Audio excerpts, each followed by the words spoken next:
Go get your flat power gear, man.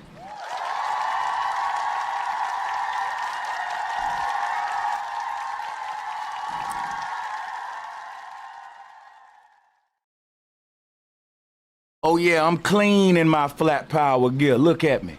Clean in the flat power gear. Hold up. Go get you some.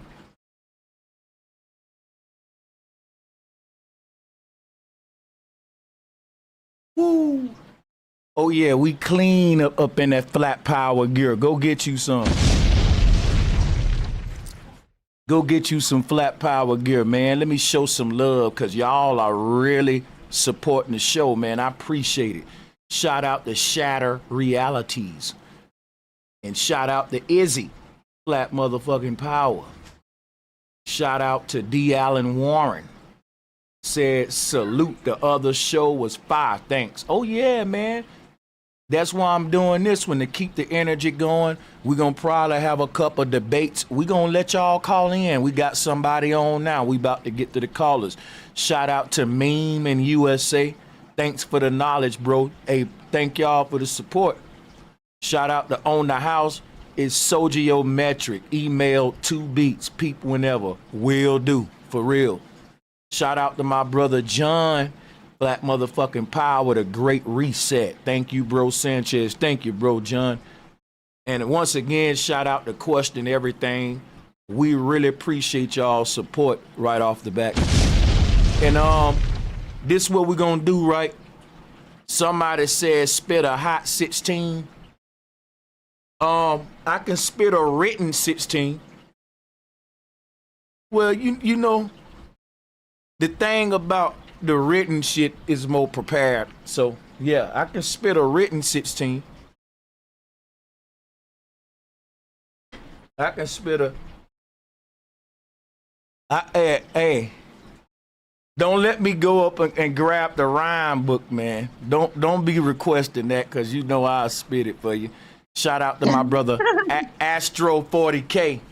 Said, hey Sanchez, I think I got a cool flat earth shirt idea. I'm gonna make a rough draft and email it to you. What's your email again? Talk to brosancheztv@gmail.com. Thanks for the love. Let's do it. What's good? Demi, what's good? Welcome back, sis. How you doing? Shout out Katrina. How you doing? Oh, okay.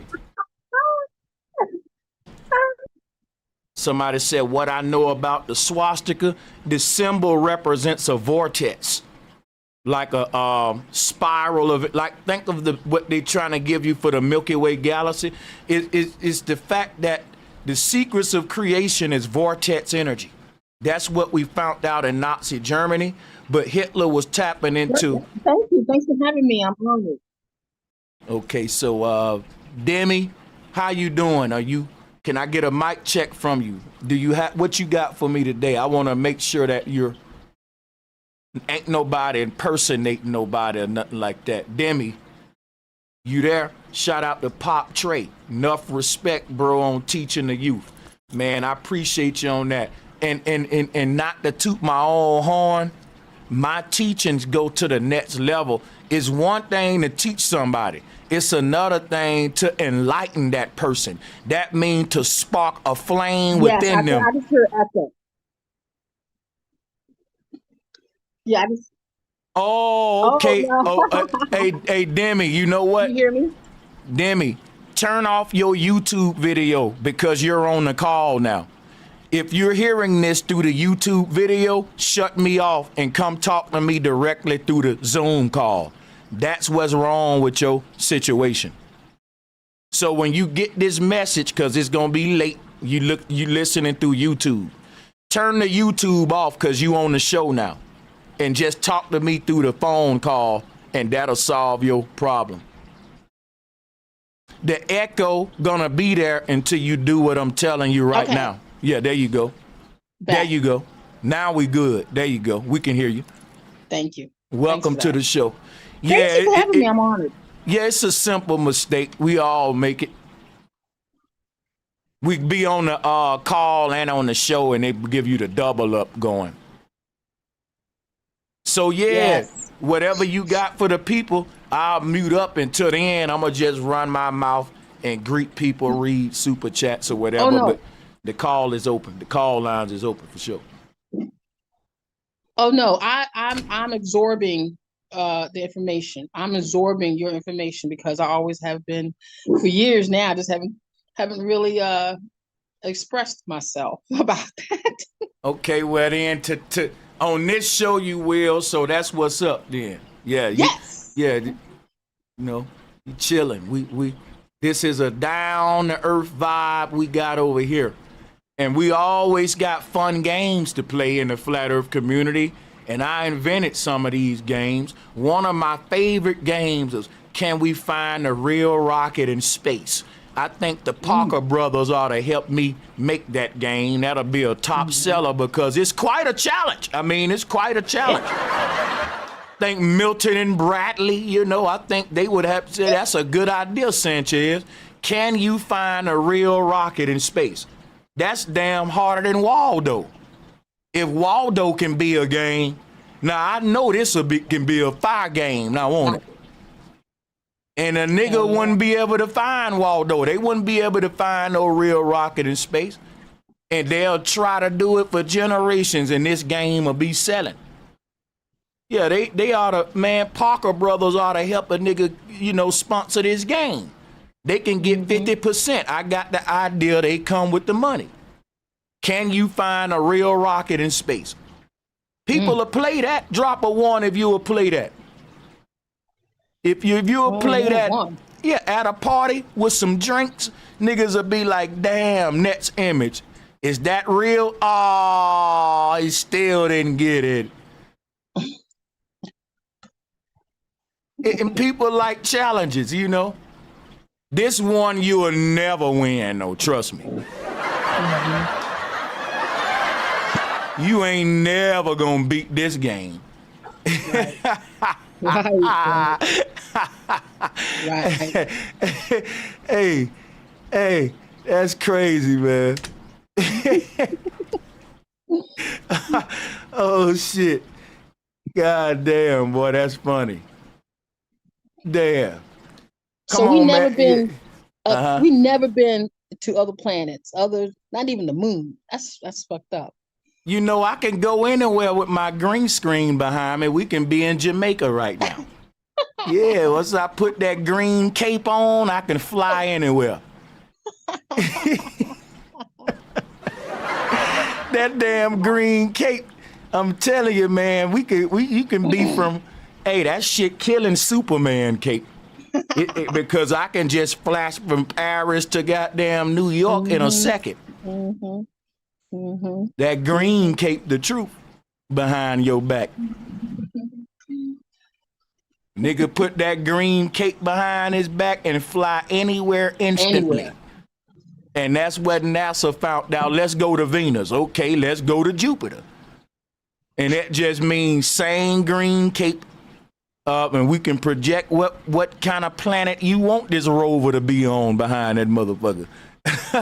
You know, right. These motherfuckers, this is crazy. Yeah, buddy. They flew to space with a green cape on. Isn't that interesting? Shout out to everybody joining the call. This is a casual stream. That means peace and love. Peace, fam. Peace. Shout out to Donna Cosmic, Wayne, Brian hopping on. I'm gonna keep dropping the link. Shout out to your OG Philly in the house. And like I said, Callie Blaze, Katrina, Miss Mocha in the house. Yeah, man, we here, man. Hey, come on up, man. The numbers are. Oh yeah, and to my Globe Earth people, I don't know why the young brother got off. He was still on here. He must have had to hop off. But yeah. Hey, so I got a question, right? Do y'all believe in space? Because you were just saying that whether or not you had a rocket in space. Do y'all even believe in space? No, man, that's what I'm saying about these fake flat earthers. They pushing space with the damn disc in it, and it pisses me off because everywhere I go, I got to tell people that is not our model and that damn glass dome. They pushing them models, man, and they know that the community been moved forward past those models because we found out that was just the flat earth society that was controlling our shit in the beginning. And then we found out what Tesla was saying, what the ancestors was saying about the ether. And then I switched my shit to include a pole in the middle that's recycling the elements. And we find out that pole is the deity that the whole world worshiping under all these different names. That's what evolved my shit to flat power. And I became my own little shit. Because I'm like, why ain't nobody else pulling up the fucking Hindu, the Hebrew, the ancient symbols and shit that's saying this, the swastikas they asked me about. And ain't nobody else teaching that the earth is a big Tesla coil, and that's what they trying to call the solar system, the Milky Way, that ripple effect symbol. But that's what I'm saying, man. It's just so many, it's a big conspiracy. If you don't know how deep it is, you'll just be blind. The rabbit hole go deep though. Okay, right. And so when you talking about the Hebrew cosmology, you talking about Timu, right? The primordial ocean. Actually, with this one, I can show you better than I can tell you. I'll pull it up for you now. Salutes to everybody. So with the Hebrew model, I'm gonna just pull this up. This is an easy way to do it. This right here.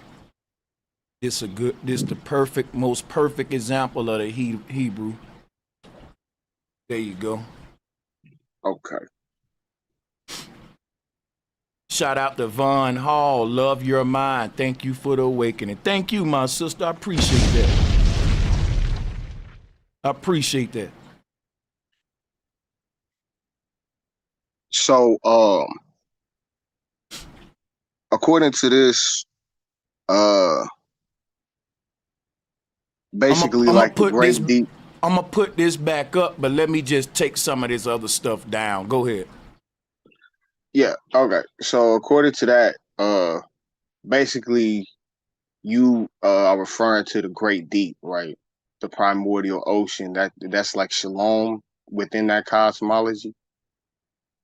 Nah, see, when I show you the Hebrew conception of the universe, I'm showing you their entire conception, with the exception of the rest of the layers surrounding this one, because this expands outward, right? But I'm just showing you the innermost one that they said we live in, called Earth. But yes, I think that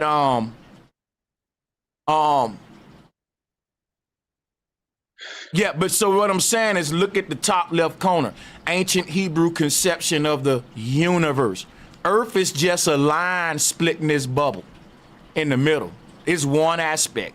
But the entire thing itself, the Hebrew was saying, this is the universe, our universe, with the earth in it. Yeah. Shout out to Kelly. Love and respect Sanchez, flat mother loving power. Appreciate you, my sister Kelly.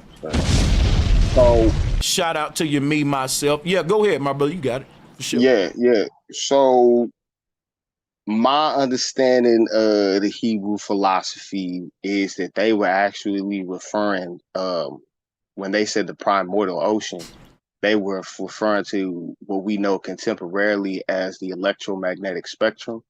Yeah, that's right. That's right. There you go. Uh-huh. And so basically the electromagnetic, because it's governed by waves, similar to the way that the ocean. Yeah, right. Yeah, you on point with it. I ain't debating that. That's exactly what. And I wasn't really expecting you to say that, man. When you shocked me with that. Wasn't expecting you to say that, but that's it. That's the whole flat Earth concept, the electromagnetic spectrum. Here it is, right here in action for you to see it. So this is an electromagnetic energy field. And this is how the ancestors saw the earth. Look at that. Drop that man a bomb. Yeah. That's how they saw it, man. And it's simple.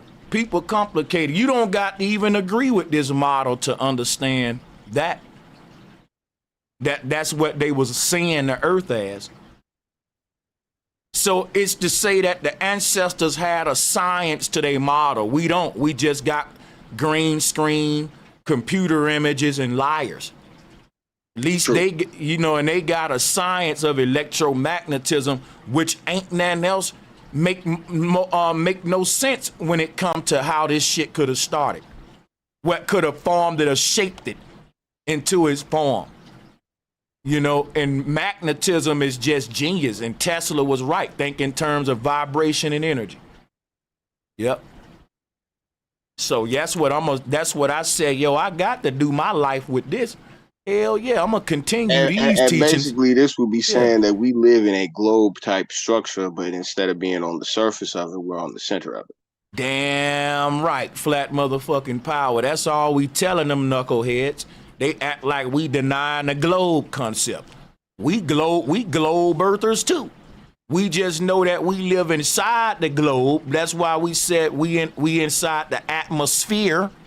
The atmosphere is shaped like a sphere, but the part that we own on the inside is in the middle on the line called the earth. Is flat. Like, how hard is that? This brother get it. I know y'all get it. Yeah. Like, and if you explain this on the news, how can anybody just get that and it make more sense than us being on a damn ball? Like, come on, man. When we say atmosphere and we say that the line outside is the horizon, which is horizontal. Come on, man. Is all there. I do got a question as far as understanding the amount of pressure that such a cosmology would present. Because if you saying that the earth is a torus field, you know what I'm saying, that energy has to have some type of entropic aspect to it. What do you mean? Go more into detail. Okay. So it's like, y'all believe in the law of density, correct? Here it is right here in the cup. It don't require belief. It's a law. But theories have belief, like gravity. Do you believe? Now, this a law. Ain't no believing that. You can teach the law or you can't teach it, but this is it in the law is summed up by everything you see happening in this cup. That's the law of density. Right. So listen. Absolutely.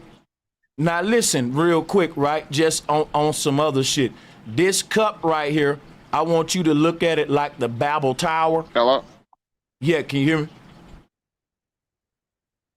Hello, you still there? He must have hung up. Yeah, Or he must have muted himself. But yeah, this cup, man, you can look at it like the Babel Tower. And how everything, like the liquids at the top are lighter than the liquids I can hear what you're saying. Okay, now you can hear me? Yeah. All right, so what I was saying was, let me move my chat box off of here so everybody can see. I was saying just the way that flat earthers are teaching about the universe is the way that the ancestors saw the universe. And the question today is, were the ancestors right or are the modern physics and scientists right? So now listen, I want you to look at this cup because you brought up density. You understand why can you tell me why the lamp oil is at the top and why the honey is at the bottom? From my understanding, that would be because the sugars in the honey are more dense than the fibers in the ball. Yeah, that's it. That's like basically what you said. Like, the higher up the liquid is, the less dense it is, the lighter it is. And that means that just a little bit of that honey will outweigh a lot of that lamp oil, you see, because one more denser. And what this is showing you, this dictate what floats and what sinks. Gravity only teaches us what sinks, what falls. And it's a theory to say what falls based on a man that sat under an apple tree. But density is a law that stands whether Newton was living or not. And it's based on what I'm observing and not what he said or she said or no theories. It's based on this cup and what's happening in the cup. So I base my reality on observable, reproducible stuff like what I'm sharing on the screen versus a bunch of collected theories from Freemasons building my reality. So, yeah, man, it is basically our reality is given to us by lying Freemasons throughout history that constructed a whole construct of what they want reality to be in our mind to achieve the desired results that they want us to manifest in our actions, as within, so without. Everything they teach us from the moment we child till we grow up leads to a lot of set predictable realms of actions as far as how we die, what paths we take based on what we think about our reality, ourselves, our environment, our creator, and all that. And that's why that's so important to them. Now, check it out. With this cup, you can look at this cup like the Babel Tower. And basically, when our ancestors was giving us the Babel Tower concept, they was trying to teach about the laws of density. We let a new person on. We need you to just shout out to Call Guru. We need y'all to cut your YouTube videos when y'all come, just so you don't have no echo issues. Salutes to everybody. So yeah, the Babel Tower that we see here was the ancestors teaching the law of density back then. They got the dense layers at the bottom, the less dense layers. It wasn't just no religion. See, they turned the secrets of the universe and all that into some religious crap, and so that we don't know the truth.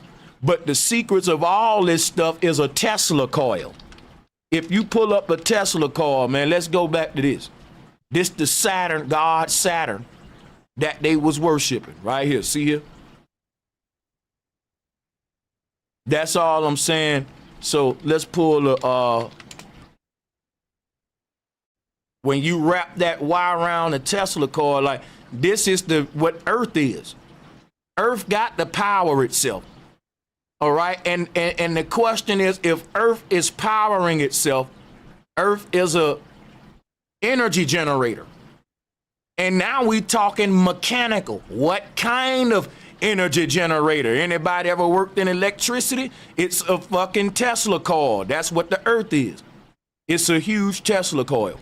They call this right here the solar system, and they say that the sun is in the middle, but really there's the North Pole in the middle, like what flat earthers are telling you.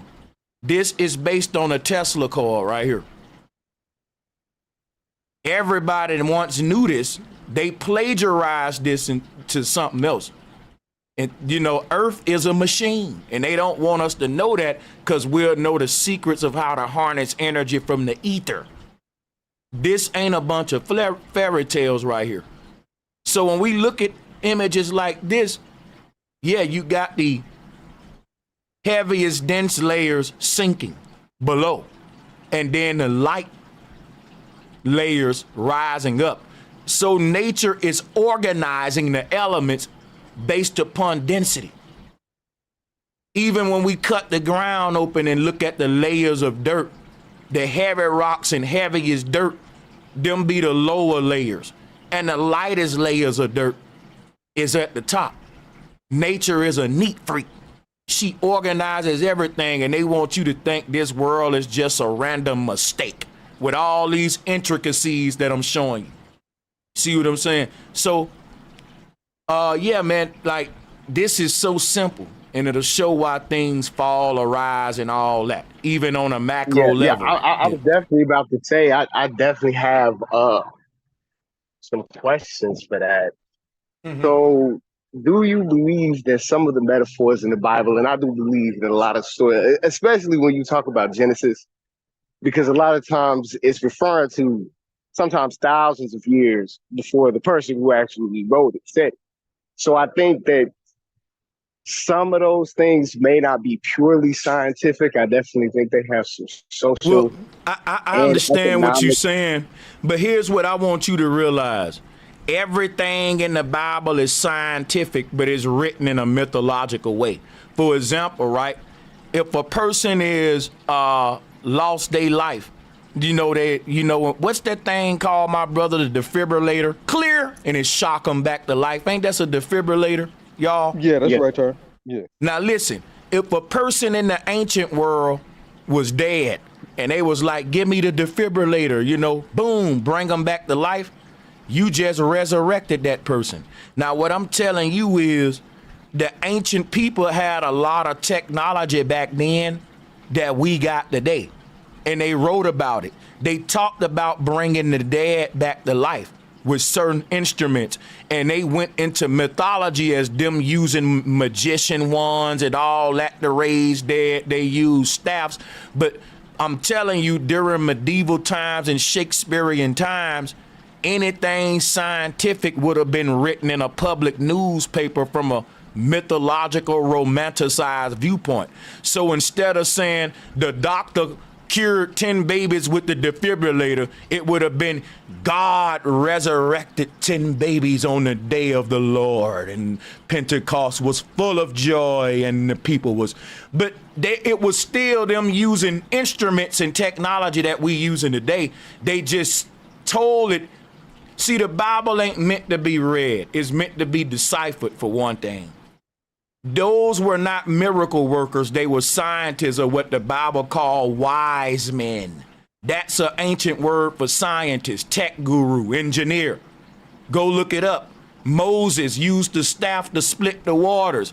If you look at some of these instruments these guys use, it's the same technology we building today, which is why I'm about to show you some right now, right? Ain't no way around what I'm saying. It's written in that book. And the only thing that let me show you something. Okay. This what I want to show you right here. Now, what you see on the bottom right there, that is Mount Meru. That is the Hindu interpretation of our universe compared to a Tesla coil. This is a god that the Bible and the Hebrew calls Saturn, which later became Satan, the Lord of the Rings.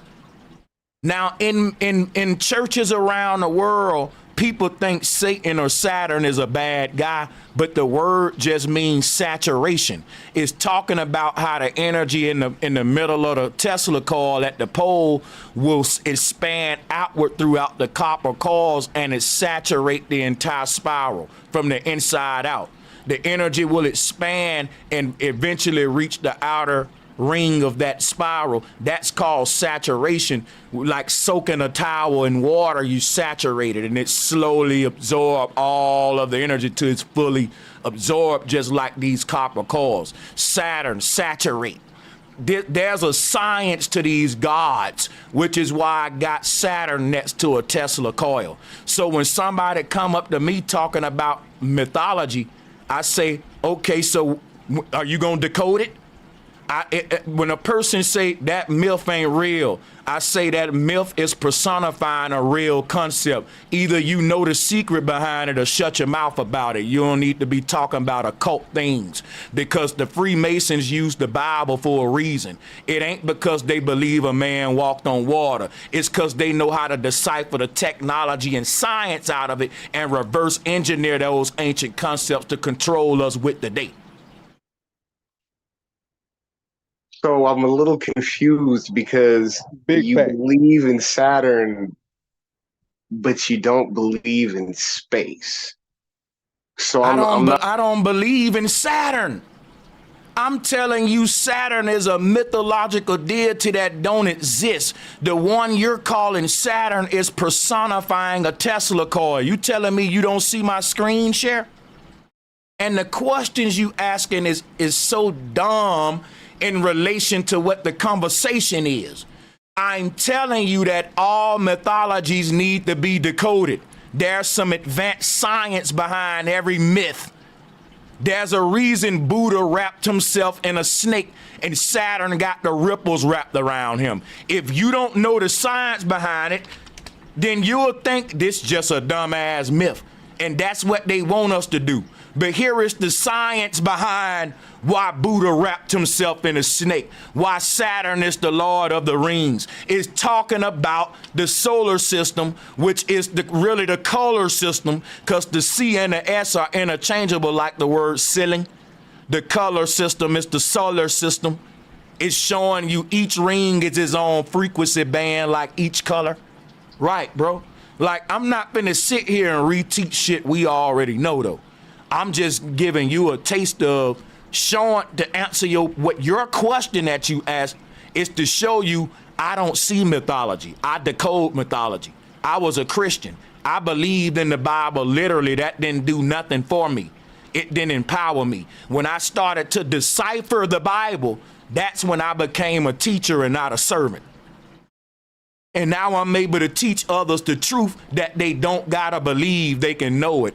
The lie got to be believed. You don't got to believe shit I'm saying on this collage, bro. I'm telling you that Saturn was not no real dude with rings around him that our ancestors believed in. They was just personifying a technological instrument, and you do know what personification is.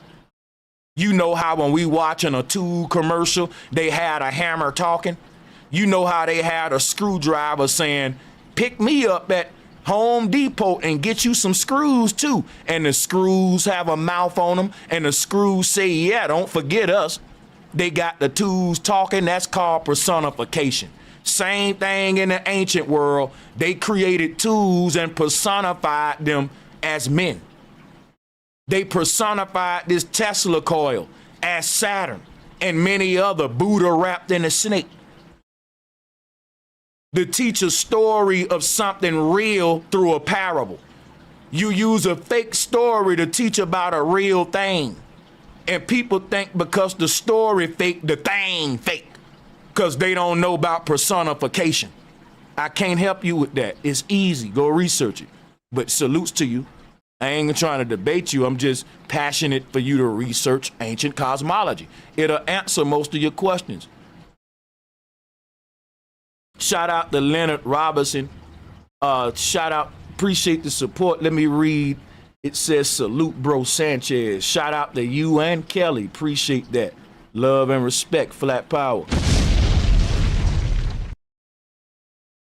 I'm going to drop the link again. The floor is open. I'm just saying, though. I'm just telling the bro, mythologies exist. But there's some truth to everything. Real talk. The question is, can you find it? Facts. Yep. Like, where did this fantasy come from? Because every fantasy sparks off on some people.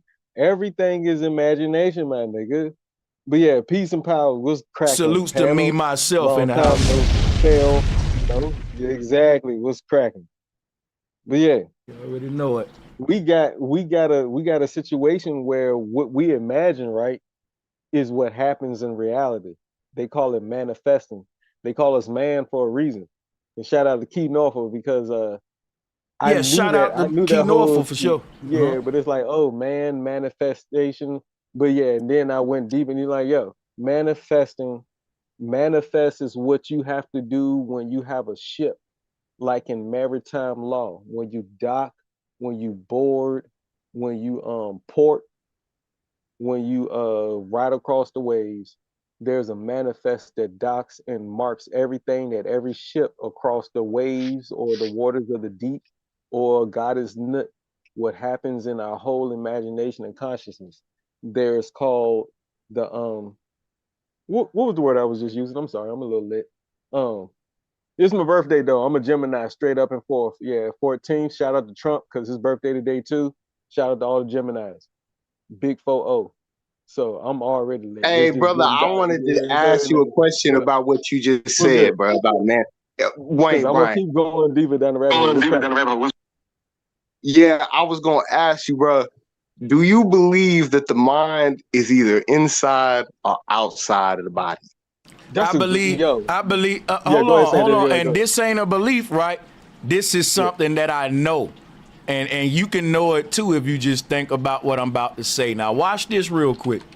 Cause when I talk, I like to show and prove and not just talk. And me myself, I want you to hear what you gotta say too, bro, because I know you Oh, just yeah, my finna nigga. grab the mic too. Oh, So yeah, we check this building right out. here. We building an empire right now. Yeah. For sure. What's Check up, this man? out. Yeah. That's what's up. That's what's up. Now look, when it come to the mind, the question was, and I love the question. Shout out to the brother. The question is it in or out? Now here go the part gonna fuck you up. It's both. Now look, the mind is not only in you, the consciousness. Let's just say that word. Consciousness is not just in you, it's permeating itself around you. And this image right here will show you how the reality you create from the inside of you will expand outside of you in a form of action and reality, giving you a timeline of events. So when we living right, we don't really make the actions we want to make. We make the actions that we think. In other words, our body is controlled by our mind, and some of us ask questions like, damn, bro, why it's so hard to get ahead? Or why, remember, getting ahead, what's that? That's the dome, ahead. But think about this right here, mind over matter. Person need to activate their mind, it'll guide their actions. That's why I said God is God, mind over matter is God ruling over the earth from heaven. That's the mind ruling over the body from the crown chakra, from outside of it. Because if I show you all the chakras, the crown is the only one outside of the system, and that's where God is at. Matter of fact, let's show it real quick.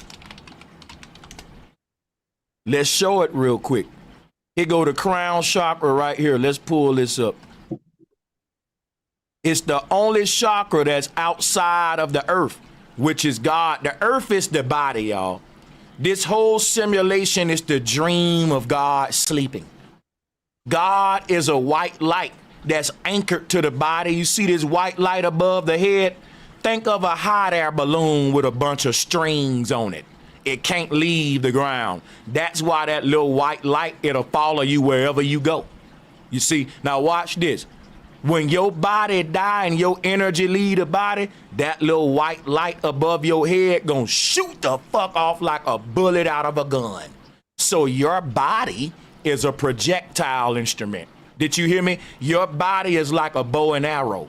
And that white light that you see above your head, that's the arrow. Now, let me break something down to you that's finna really fuck you up. Now, watch this. The word arrow is the word aura. You see this energy field around your body? If I ask you where is the arrow going, guess what's gonna happen? The arrow gonna take off, break through the firmament dome, and then it's gonna reach a level where it can't go no more, and then it's gonna do just like a water fountain when the water can't go up no more. Let me show you what happens when that happens.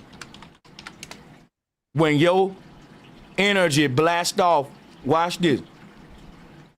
You know the damn ones that we do. Yeah, here it is right here. So when that white light blasts off, it's gonna be united at the bottom. Look at these rays of water. See, at the bottom when they first taken off, is one unified thing at the bottom. But as they rise upward, it separates. This is how the crown chakra is formed. You see this? Y'all see this water fountain here?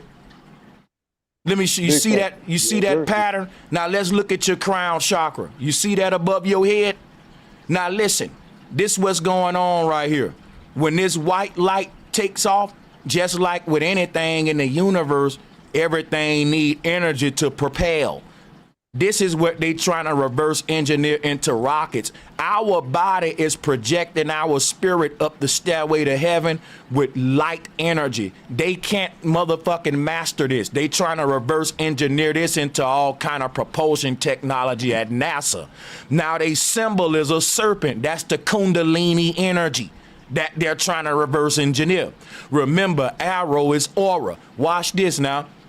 What I'm telling you is your body is like a big ass bow and arrow that's been, listen, gravity is the fact that it feels like something is holding us back. Us spirits want to leave the earth, but it's like we can't get enough propelling energy to go off. They call that gravity, something holding you back. Now watch this. They turned that to a space program that's saying we can't project far enough to get out of the Van Allen belts. The Van Allen belts are these layers around the body that I'm showing here. Now watch this. While y'all letting me cook, this water fountain system can go real deep because check this out, right? Let's look at what happened, right, when you layer this shit up. Because like it'll show you these other versions. Hold on. It's like multi, like this one here. Let me see here, man. I just had an image of it, but these the ones I'm talking about. It'll have multiple ones within ones, just like you see here. You know, let me see if I can find one of them. That's but y'all get it. These are the chakra layers, like how they work. I really can't say that I get it because I'm I know you don't, but if you just tuning in, you don't get it. I'm trying to ask a question so I can get it, so we can understand. So this can be a build. You know what I'm saying? Can I please ask Y'all ain't gonna talk over each other though. He was first though, so let him ask his question and then yeah, you can add to it. Because it's more for people that's thinking in terms of energy, vibration, and all that. It's a reason your crown chakra shaped just like this, because it's the release of energy.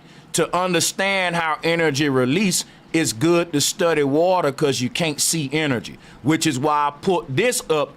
Because if I show you what the energy doing right here, you can look at it, but you ain't gonna understand that if you can't even understand the water. I know where your mind is at. I'm trying to put this in kindergarten terms, but if you don't get it in kindergarten terms, I'm gonna give up and move on. Well, wait, you can't cut me off. If you don't get it in kindergarten terms, I'm going to give up eventually and just encourage you to do more research on electromagnetic energy, or what we call toroidal flow. Because what I'm showing on this image is what the water is doing. That's why we all get it. We just trying to get you there so we can move forward. But go ahead with your question. Yeah. Okay, so this is the only question I'm saying. Are you familiar with the Hindu concept of nadis?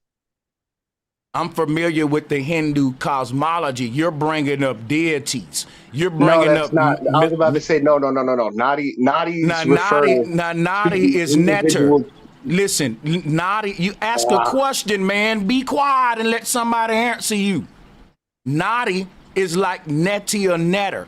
It should be referring to this energy field that you brought up earlier. Netter, Nadi. This is what the Hindu was talking about. The earth, it sound like a person with bad behavior, naughty, because the earth realm was a realm of dense energy, meaning we working out our lesser version, our lower versions. So this is the Hindu conception of our reality in the universe, and that's my understanding of naughty based upon the word. Now let me ask you a question. We're gonna go question for question. Okay. Are you familiar with the Hindu concept of Maru? I'll be real with you, I'm not. Okay. Well, I'll show you what it's all about in a minute, no problem. But first, you need to go. You need to go on about Nadi. Nadi though. The school of thought it's from. Say that again. Which of the school of thought it's from? What do you mean? What Hindu is? Well, you know, if I say I got you. Listen, slow down, and let me answer you.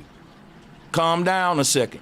Now listen, when you say school of thought, Hindu is the school of thought.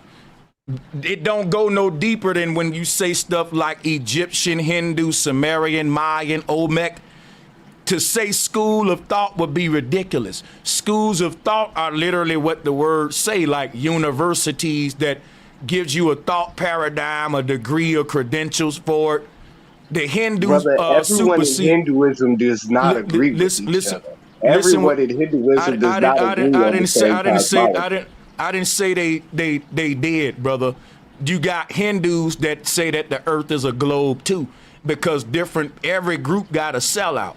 All of the ancient people on the earth at one point agreed that the earth was flat, and then something happened on the earth when the Greeks came on the world crusade and came with what they call in the Christian crusade was really the globe earth crusade. They could not give us a God if they didn't give us a problem that need to be solved by a God, which was we hurling through space, and that any given moment, you know, comets can fall out the sky. If you think about the Lord of the Bible, he plagued the earth a lot by throwing shit from space onto the But earth, you plagues are and God, rocks. though, brother. Hold This on is a the second. issue that I have. This You what are I'm God. gonna say this one more time. If you interrupt me one more time when I'm talking, you gone, bro. I don't know why you think you so special that everybody else got to mute when I'm talking, but you can interrupt me and you the one with the less understanding. All of us know that the earth is a Tesla coil and how the fuck it work. All of us know we're gods, and you're interrupting me to tell me some shit that I made thousands of dollars teaching other folks that they're God. You wasting my damn time right now, bro, and I'm getting frustrated. Why the hell are you here right now at this point? You don't understand the Tesla shit, but you keep trying to teach me other shit while I'm trying to give you understanding of some shit that you just said you didn't understand. I know I'm a God. You don't know that the ancestors had all the damn knowledge of the universe, and that at one point everybody did agree on one thing. That's what I'm in the process of telling you. You ain't in the process of telling me nothing. Because I didn't ask you nothing. You asked me something, Mr. Question Man. And when I explained it to you, you said you still didn't understand it, even though we all did. Now you trying to tell me I'm God like I don't know that. I'm trying to answer your question. You're the one lost here. So, bro, I'm going to go to the next caller, man. Hey, you don't hey, got to hey, leave, but you got to give a nigga a break, though. You trolling. Go ahead, man. Hey, Sanchez. So look, I ain't trying to cut nobody knowledge. I just want to see if I don't know if the brother is sincere in his question or not. But Guess your what? question was I'm a simple. moderator. It's all good. I'm a moderator. He ain't asking no questions. He's interrupting me to tell me random shit outside of the question he asked. Think about what's happening, Guru. If you ask me a question and I'm like, I'm just trying to learn from you, Guru, and you start explaining this shit to me, and I cut you the fuck off to say something that ain't even got nothing to do with the question that I said I wanted to learn from you, and I do that a couple times, guess what's I'm gonna say? This man asking me questions he don't really even want me to answer. He just trying to teach me something. You are God. You the simplest shit, like I know that. I'm teaching you some complex shit you don't know though. You don't get that, Guru? This is a person that they really don't want to be taught nothing. They asking me questions, don't think I know the answer. But when I answer them, it look like I'm schooling him, so he got to get his lick back by schooling me. You are God, but I already know that, so you didn't school me. Aha. And if you did school me, I wouldn't have no problem saying, damn, nigga, I ain't know that. You taught me something. But why are you being led by your ego, though? We just chilling, man. He the only one that's hogging the mic with an interrogation and then cut me off while he interrogated me with things that's irrelevant to what he asked me to begin with. So by all means, let's keep my show moving. Let's slide in some more callers. He ain't got to go nowhere. He can still chill or do what he do, but I ain't finna continue with it. Y'all can, though. Go ahead. Big fact. Yes, Sirski. Sanchez. Oh, excuse me, sorry. Hey, hold on 1 second. Hold on 1 second. 1 second. So look, I 100% agree with you, bro. What I'm saying is this, because just in case he is sincere, you asked a very simple question, and you said, was the spirit in the body? And I was just going to allude to the fact of something that he could relate to without going deep into Hinduism or any type of school But he of the thought. one went into Hinduism, though. Yeah, I know he did. That's what I'm saying. But what I'm saying is a question to him. This is to Wayne. Yeah, Listen, go brother. ahead. Y'all got it. I'm out of it. If you asking that question sincerely and not just trying to debate, just think of it this way. Have you ever heard of people being in comas? Have you ever heard of going to bed at night and dreaming? So listen, when you're awake and moving around conscious, your mind, your spirit is in your body, but your spirit is not tethered to it in a sense that is only in it. It can leave. So like he was showing you ancient depictions of, chakra layers and relating to the crown chakra. What he was trying to implement for you to understand is that it's both.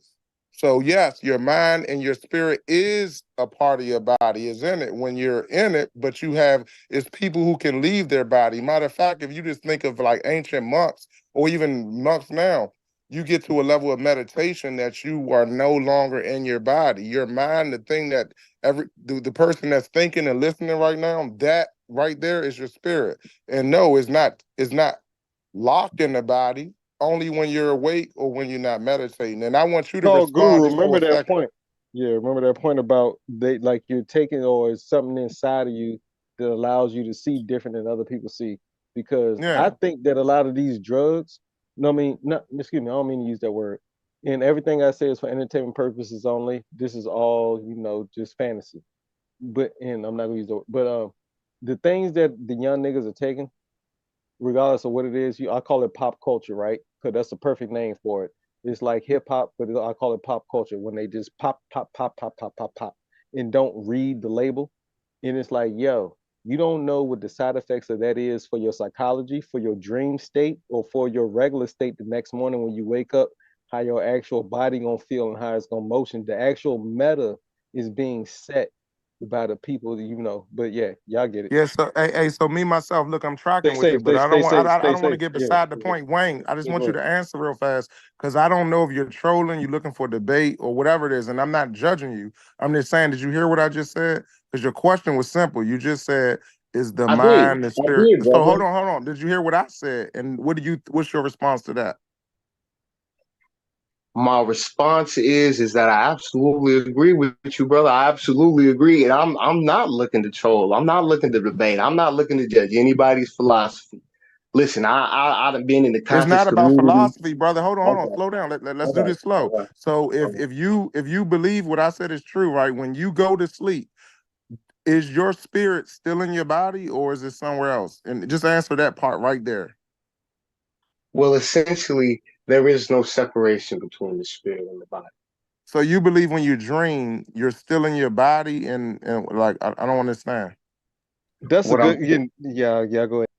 what I'm saying is, brother, if you understand the etymology of individual, I'm it not saying means etymology. I want you to slow down. I'm not indivisible. trying to Well, cut see, your this is what wisdom, I'm brother, but saying, no. brother. I'm trying to Don't give me demonstrate the words. science with an actual word. Just You know what give I'm them saying? 60 seconds and then go back. Yeah. Yeah, I was about to say, just hear me out. Indivisible. You know what I'm saying? So that means your spirit body and your physical body are not actually able, you can't really divide them. You know what I'm saying? There's really no demarcation line. We only perceive that because we are in the illusionary world. According to Hindu cosmology, it's called Brahloka. You know what I'm saying? And see, this is the only thing that I'm saying. What the brother is teaching, and I'm not trying to come at him the wrong way, but I'm saying what the brother is teaching does not go according to Hindu sources. Brother, he's not coming according to like real Hindu term. You're using Hindu pictures, but you're not talking about the science that those So pictures are based on. Wayne, And so okay, listen, I'm sorry. what? So maybe no, hold on. Maybe I jumped Nah, in brother. line. I Hold mean, on. that's the Hold on, truth. Listen, Guru. Wayne. What's up? Hold up, Guru. You gotta let me kind of respond on my own behalf with that though, cause now you see, it was me who he referring to. You feel me? So I check Yeah, it I refer out. to respect that. any brother who comes like, Well, brother, I'm you the ain't the one. Hey, Let only hold him on, person hey, who bro. hey, does Wayne, that. let him speak, Hey, Wayne. Let him Wayne. Okay. speak, then you speak. I don't know why Wayne's scared of me, but I was the one that just did that, so I'm the one that got on the mic. And he don't want me to get on the mic, y'all, because he know I'm right and he's lying. The Hindu said exactly what I'm saying, and Wayne don't know what the fuck he talking about. Wayne didn't even know what Maru was, so he don't know what the hell the Hindu said. I just asked Wayne if he knew what Maru was, and he said no. So he ain't even qualified to speak on the goddamn Hindu at that point. That's why I asked him that. I'm a chess player. He need to shut up at that point. Hindu is one of the most, Maru is one of the most important concepts of Hindu cosmology. Dude, I've been teaching this shit over a decade. You know nothing about Hindu cosmology and you ain't showed up pulling one slide or showing us a damn thing about it. You just cutting off a teacher who made a career out of some shit you showing up freestyling, guessing with, and it's obvious, nigga. You need to humble your damn self. You asking me all the damn questions. You up here with the questions and no goddamn answers. So how are you gonna really act smart? Ain't nobody asking you shit. Now you saying I don't know what the Hindu taught. Can you tell me what that say in the bottom left corner, somebody in the chat room? Don't that say Mount Meru? I got 3 different versions of Mount Meru on this damn collage. I need somebody to back up that my eyes ain't fucking bad. How many, and I want to know also how many other people on the panel know what the Hindu said about the universe. He can't even cut me out. I'm not even gonna let him speak on this. I disqualify him. Please don't. I'm not, because guess what? Because I do not know. Right. I do not know. Now listen, I'm gonna tell you why I'm not gonna let him speak on it, and it's fair that I do that. I set him up earlier. I said, what is Meru? He said, I ain't gonna lie, brother, I don't know. So if a person don't know about something, can they teach us about it without the knowledge? That's what no mean, right, y'all? Big fact. So I'm not gonna let him turn around now and fake and act like he just learned it in that little time neither. When I've been doing this for years. That's what I'm saying. I gotta humble these niggas. So he don't know what the fuck Meru is, but he telling me I'm not teaching the right thing about the earth when I got this collage on the screen right here just for niggas like him, so they can see not only do I got 3 different versions of Mount Meru in every corner of this damn collage, from the top right to the bottom right to the bottom left, I got a real version of Mount Meru in the top left too. So I got the 4 corners of this collage scattered with Mount Merus. And in the top left corner, it's a Hindu temple over there in Asia that they still go to and give reverence to Mount Meru as that which started and generated the Big Bang, the tree of life in the middle of the earth. Boy, I've been doing this for years. There's a reason I can pay my bills and live comfortably doing it, because I put the fucking work in. And I told y'all, I'm not finna be acting like I'm debating niggas who not on my level in 2024, bro. I'm a fucking genius. It's time that I start saying it and tune my fucking own horn. I am a genius, bro. It's time I act like it and live like it. You little niggas need to humble yourself, for real. Shout out to my nigga Rom Ham, man. Shout out to Rom Ham. Thank you, Bro Sanchez. Thank you. Let me do one thing, my sister, because we finna pass you the mic, but I gotta pay the bills. It'll only take 1 minute. Shout out to Leonard. Absolutely. Shout out to Leonard Robinson. Salute to you. Shout out to Niji. Peace and power. Flat power. Death to cognitive dissonance. For sure. Shout out to Adrian Morrow. Thank y'all. Shout out to Question Everything once again, and once again to Niji, the real 4 corners. That's right, man. Shout out to my brother Awakening Mind. Said level equals level, you versus you. Truth is within. High twin. Your inner self, balanced self. I like the wordplay right there, man. Awakening Minds, much love as always. And as always, man, Rumham, we're going to continue to say we appreciate you for gifting damn near the entire chat room a membership, sir. You the truth. Yeah. For real, man. What you doing out there. Yeah, man. He making sure everybody green, man. That's what's up. And that they got that rank, that wheel on their name, for sure. And Rumham shit is orange. He finna have a golden ring soon, man. Salutes to y'all. I appreciate that, for real. Let the sister go, and then the brother just don't gotta agree with me. He can still say I'm wrong, but I'm thorough as hell. You just got to be a hater to say that. With collages like this speak for themselves. So much information on this one image, and I'ma just yield the flow and let my collage stay on the screen, because that'll speak for me. But let's pass it to the sister though. I'm gonna mute up. Okay, thank you, Bro Sanchez. I hope you all can hear me okay. It's good to meet everybody and be hanging out with you all. This is my very first show. and I wasn't sure what I was going to say, and then I knew exactly what I wanted to say. So two things. One of the things is I have had noetic experience my entire walk. And one of the ways that I grasped the toroidal field, the human body, if you will, the vessel, is we have two different sides to our body. So we have two different blood pressures, two different eyesights, two different ranges of hearing, etc. And then it came to me that heat is coming up through our feet and escaping our head, and coming up through our feet and escaping through our head. So that's the way that alchemy showed itself to me as far as the toroidal field. And then when I saw the toroidal field, I said, yes, that's it. That's what I'm talking about. So, Bro Sanchez, thank you so much, and much respect for the work. And it is genius what you put out there, because it validates.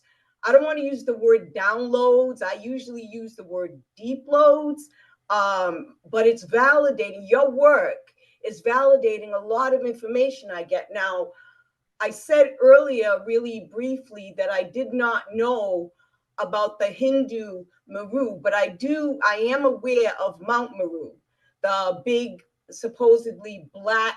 The limited information I have is that it's a big black magnet at the center of the plain earth. And the other thing I want to say is how I know, and I'm going to be that bold, I know that it's a plane, because at age 5, I refused to accept the ball in the corner of the room, that's what I was standing on, and that it was spinning supposedly 67,000 miles an hour, and the water wasn't falling off. So it's funny, I just made a video of my story at age 5, how I went home age 5 as a child and jumped off of a roof that was attached to our house. It was a garage. And I jumped off it repeatedly to see if I could land in a different spot. And then I took super balls and I gouged them out. And the water. You was a Power Ranger. You was the pink Power Ranger. That's who you was as a child. Okay. Maybe, yeah. So I appreciate that. So I have had, like, in a nutshell, I have had noetic experiences, and alchemy has always revealed itself to me when I was ready. Like, even in my video, it's only like 9 minutes long. It's not about 9 minutes long. And I go through from age 5 all the way through how different information, whether it be, the Bible, and I am not an avid Bible reader. It's just that information is everywhere, and I am the living library, so it all comes to me. So the firmament came in with Nut. So I go right through age 5 all the way up, and I still cannot subscribe to the ball. It just won't go in, and it never went in since the age 5. So I really feel that your work is so, I can't stand that word essential anymore. But your work is so crucial.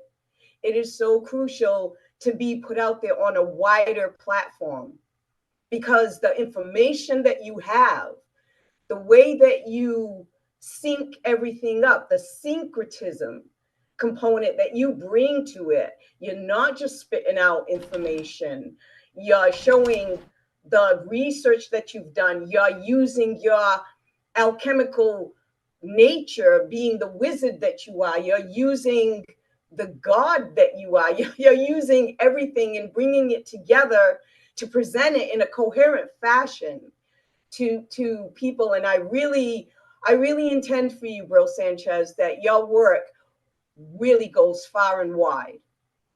And I won't say around, because then I'll be talking about a ball, and we ain't talking about that. So far and wide. right? In all directions, omni. And so I just want to say thank you again. And like I said, I wasn't sure what I was going to say. And then as you started talking, I said, oh, yes, age 5. I knew this and I need to share it because if anybody gets, there's something about the DNA and it starts, I don't know if it's unfolding. I don't know if it's coming on board. I don't know if it's collapsing, black hole. I don't really know which. That hasn't been shown to me, but I know that this group shares similar DNA and things come to us alchemically when we're ready and we're able to syncretize just from noetic experience sometimes. Truth, information that is actual truth. So yeah, just hi again to everybody in the room. Yes, ma'am. And Oh yeah, man. thank you for Hell yeah. the mic. And I hope I return for sure. Hell that would yeah. be great. I would love to return. Thank you. I would love for you too. I appreciate those vibes and good energy. Salutes. That was what's up. Hell yeah. So I'm gonna leave the flow open for anybody else. And salutes to the guy that was questioning me, giving me smoke. I was getting passionate with him. It's all love. I just had to show him because I'm a chess player. Because if I ask you, do you know what Maru is? And you say no, that's checkmate right there. You didn't see the setup, but yeah, salutes to everybody, man. We're going to keep the flow open. Me, myself, I think you was trying to, grab the mic. Yeah, so, hell I'm yeah. gonna build on everything anybody on the panel say. You already know what I'm gonna do. But hey, Maru sound like marrow, and you know how important the marrow inside the bone is for the ancient, Neanderthals and troglodytes and so-called, Negroids, right? And so when you just said that, I never thought I've never said this before until this, panel. And we always talk about Maru, but it's like, oh shit, Maru for sure. Now listen, is so close to marrow in the marrow. Yeah, but yeah, go ahead. My memory Virgin Mary. Now listen. Yup, you already know where I'm finna go. Mary is Maru. Now I got a collage to show y'all how Mary is Maru. Check this out. Check this one out right here. See, I be telling these guys that I'm thorough, man. Now look, Mary, marrow, I could go with that. Because think about what marrow is. It is the most inner part of the fucking bone, the innermost part and shit. And then Mary represent the innermost part of like all of these systems. So I ain't throwing out what you saying. I'm showing you how it relate to what I was saying about Maru too being Mary, and she was like a mountain that baby Jesus was on. The ripper. It's the energy that's ripping through all the ethers. And that's what she represent with the all black, the black hole at the middle of the universe. And we're on the same five team, 5-person all-star team. So when I throw you an alley-oop, you're supposed to dunk it. When you throw me one, I'm supposed to like finger roll it because I ain't dunking on nobody. But I'm a jelly roll that John in, right? So we on the same team. It's just that we got a different opinion on how we gonna score this basket. And that's how I look at it. You see what I'm saying? So regardless of how any of us think about how we think about it, we all gonna end up at the same path. But I'm gonna shut it down for me. Well, I ain't getting off the panel. I know it's a lot of people on here who want to speak on the topics. But let me see. Just give me like 30 more seconds. The energy we talking about is related to the water and maritime law. What we're talking about is maritime law, which is the waters. The waters are like, and I keep putting that out there, like how the waters are referred to in the same language in the dictionary as electricity. We got waves and current, right? And so all I keep preaching is, look, if you thinking that somebody can't walk on water, or I'm to the point where I don't even, it's not that, because y'all already know I'm Jesus conscious, I'm Christ conscious all the way, but certain niggas and certain, it's an age bracket. And it's a consciousness level where it's like, all right, you can do what Jesus said he did. And when you understand what he was talking about, because he didn't just walk on that water. The story of walking on water, he was bringing his homie with him. And when his homie lost the faith or realized he was in the astral plane, then he snapped out of it and was like, oh shit, nigga, I'm drowning, help me. He's like, yo, I was walking with you. He's like, yeah, that was your other body. And people don't understand you got multiple bodies. In this body right here that's talking to you as me, myself, you got multiple bodies. But that's my main point. Y'all get where I'm going. But yeah, y'all got it. I'm gonna cut it Okay. off for like a few minutes until for Okay. sure. Well, check this out, right? I'll deal with somebody in the chat room that said, just because words sound alike don't mean they the same. Now, I'm going to show y'all how a person that's saying that letting they ignorance speak because they don't know what etymology is. The word atom in etymology is dealing with the atomic level of a word, which is the cymatic level of it. Tesla said, think in terms of frequency and vibration. Stay muted for a second, Wayne. Now listen, that's what we doing with the words, right? Frequency, vibration. And just because two words sound the same, it mean that they relate phonetically, and it mean you should explore other ways that they relate. That's called etymology and syncretism. For example, right? Let me explain to you why this is so important, right? Now watch this. The word Jonah, right? The word Jonah sound like the word genie. They sound the same.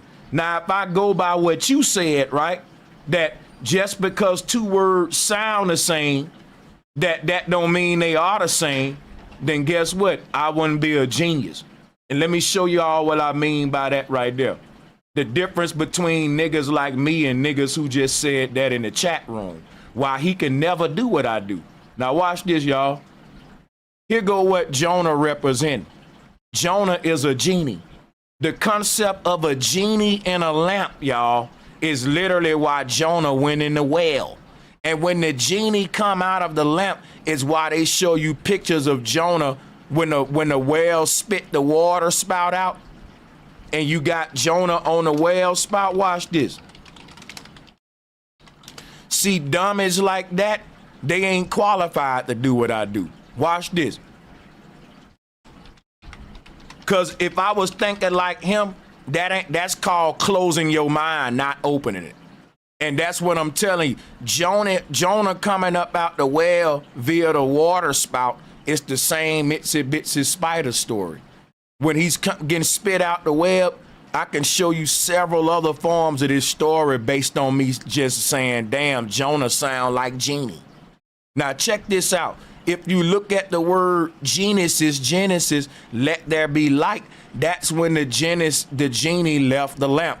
That's when we came into the earth realm as spirits. Jonah inside the whale, the word whale sounds like world on it. Yeah, because that world, W-O-R-L-D, also sound like the word whirl, like a whirlwind. And if you look at what the world was to the ancestors, it was a frequency band around the body or a whirl. So they put Jonah in a whale to represent the world. They call, instead of calling him a genie, they call him a Jonah. And guess why I'm able to do stuff like this? Because I know what phonetic syncretism is and etymology is about, and you don't. And that's why you ask that silly ass question. Just because words sound the same, yeah, I'm glad you think like that. That mean I'm gonna make all this money cracking these codes, nigga. This is a real profession what I do, nigga. Let me look it up for you. Niggas is so dumb they only know about rapping and basketball and football. Sanchez is a damn syncretist. What does that mean? Let me read it for the dumb guys. Syncretism is the practice of combining different beliefs in various schools of thought. Meaning, somebody gave us a concept called a genie, and somebody gave us a concept called a Jonah. And if I'm gonna be a good syncretist, I got to show how different schools of thought combine together, and damn it, I'm a good syncretist. Just because you don't know what my profession is, shut your damn mouth, dude. I'm a pro. Look up what I do. I'm a fucking expert. I'm a professional.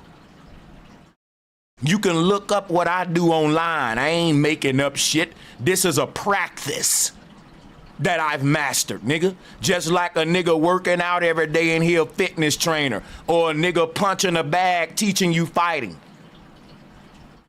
I've came to be one of the world's greatest syncretists of our time, and the people I'm doing it to never heard of syncretism, so they don't respect my profession. I got to start making them do so. They talk like with stupid and ignorance. It's so many connections you can make by doing what the fuck I do. And the reason that's, and guess how we know that's true? It's a whole fucking political ideology and profession. It ain't nothing I'm making up. It goes on to say that syncretism can go into so far as to merging different words. It say the fusion of two or more originally different inflectional forms. Guess what that means, Jonah and Jeannie? You know how we inflect words, right, with our mouth. I know what the fuck I'm doing, little nigga. I'm a pro. Just cause two words sound, nigga, I'm a syncretist. I know what the fuck I'm doing. My fucking profession require me to investigate that. Why they sound the same and to make a connection if there's one. If it's not, I can't reach though and say that it is. But in most cases, it is. For example, the word genie, right? Here go another picture of the human brain with the pineal gland in it. Guess what that allow you to do? Imagine. Guess what the word imagine is saying? I'm a genie. I'm a genie. This is showing manifestation, which is how the genie grants the wishes to the body. The mind grants the wishes to the body. How we manifest reality from the inside out. This was a science. How do I know that? Because I used this profession called syncretism to figure it out. You can use this approach too, and this would allow you to decipher a lot of shit, bro. You should really look into it, nigga, instead of say, just cut them two words sounding like, bro, I make a lot of money to do this. Because people understand that this is a profession and I'm a professional. Quit being dumb niggas in the hood that don't know about different things you can be in a life other than football players and singers and shit. Nigga, this is some shit that I do that's a real thing. Fool. Tired of dummies, man. Go ahead, man. May I just say this? I know I interjected. I'm really good at raising my hand. But I just wanted to say two things. For the person that's making that comment, what Bro Sanchez is doing, and not that you need my help at all, Bro Sanchez, I just want to say this. I felt moved to say this, that what you do is you're bringing fragmented consciousness back into whole. That is what you are doing. That's literally what syncretism is about. Exactly. Bringing us back the holistic, all is one, so we can wake up. Yes. Right. I've been chosen to do this shit, and niggas hate on it. They don't know they hating the energy of the ancestors. Like, how you don't see this shit and get an aha moment? You just think, oh, that nigga think he's smart. That's gonna be the energy that gets you fucked up on a spiritual level, bro. They'll show you a weak nigga. Right. Exactly. They'll be all right. They'll be all right. But the last thing I want to say before I hand the mic over is, as you keep saying the word genie, the word jinn, the spirit jinn keeps coming to me. Can you bring those two together? I don't know if now's an appropriate time, but I would love for you to sync those two things together to help my understanding of it. I'm gonna do it right now. I'm finna do it. I'm finna do it right now, right? And it's gonna take 30 seconds. Watch this. And I'm gonna show y'all something about this sister, right? She's so damn smarter than the dude in the chat room. Her mind just said, damn, Jan sound like Genie. She's practicing syncretism right now. See how easy it is? Good job, sister. You fucking got it. And I'm gonna show you how I know you got it, because it's simple. Watch this. You see the genie leaving the lamp, y'all? You see that genie? Let me show you what the jinn doing. Now look at this, y'all. Watch this, though. Look at the jinn. You see how the jinn ain't nothing but another form of the genie, y'all? And guess how we figured that out? Because they sound the same. You see how you figured that out? Because they sound the same. Now, I'm going to keep driving it in on that damn dummy. I'm tired of dummies. I'm going to let him... You going to quit talking shit in my chat if you just some ignorant nigga thinking I'm up here making shit up when I'm a professional, fool. So why did a jinn get a reputation for polarized energy as evil, so-called evil. You said, why do the jinn get a bad rep? Basically, yeah, it's because polarized all the way to the right, left. but because the genie represent our mind leaving our body. The genie's lamp, right, represent the brain, and when the genie represent the mind. Now you asking a question right now that's finna make me go deep. Give me a minute real quick, cause now I've been want to go here. Watch this, right? I want to show you this to answer your question. Here is what our mind inside of our brain looked like. When our ancestors was trying to teach an out-of-body experience, they talked about the mind leaving the body, but it became the genie leaving the lamp. You see this? So the genie's tail, right, is talking about the central nervous system being the fact that the part of us that transport the consciousness is dealing with the brain and the spinal cord. And real quick, I want to show that real quick. It's just let me do this. Watch this. Okay. This is the central nervous system. So this shape right here, this little image right here, this right here is why we got this right here. That's why his tail looked like that. Because they was trying to teach the secrets of the central nervous system. They was talking about manifestation, how the mental realm creates the physical realm, and that we are our thoughts, and our thoughts shape our perception of reality. This is the difference between you creating heaven or hell for yourself, all that good stuff, you know. And this is the secrets that the ancestors was living by, creating heaven on earth with this stuff. Because like you said, jinn is genie, and again, genie leaving the lamp, the jinn leaving the earth. Look at them swords around him. That's the left and right brain. It was so many. Oh, I apologize. So when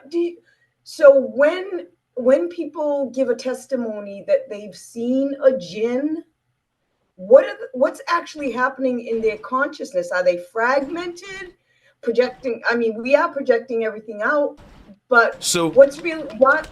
I don't get why it's specifically a jinn, and people will have an experience and talk about it as this evil entity. Right.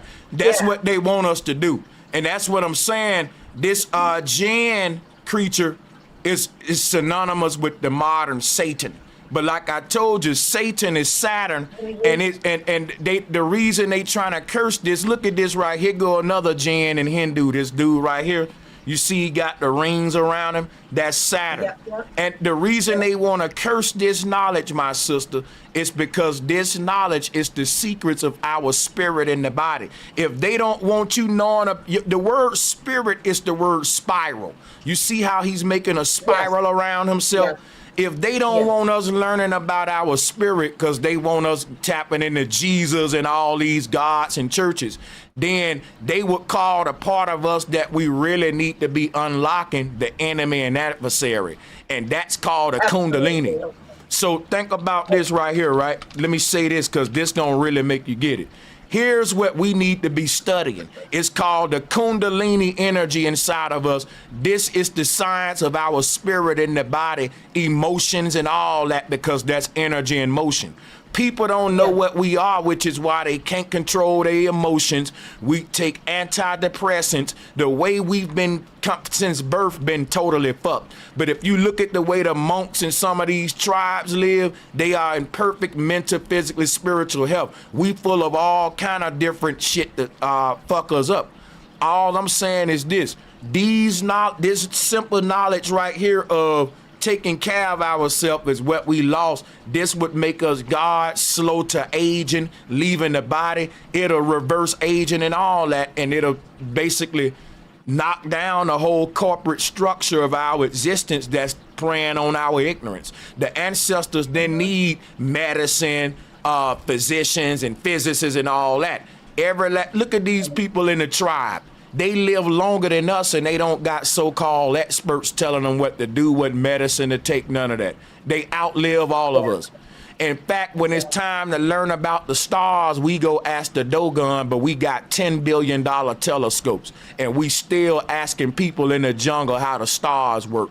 They're saying what our telescopes just so happen to find out later. Y'all don't see the game. They going to the jungle, getting the knowledge, then they telling you we backing the knowledge up because we sent the telescope out there and the Dogon were right, but the Dogon knew it without a telescope, and you didn't send nothing up there as a big cash cow to make you think that they're using science to verify if the Dogon knew what the hell they was talking about. But check how deep this is. I'm gonna show y'all something. This serpent in our body is what they call Satan. If you flip the word Satan around, it become nattas. What are the nattas? They are these layers around the body, these rings around the body.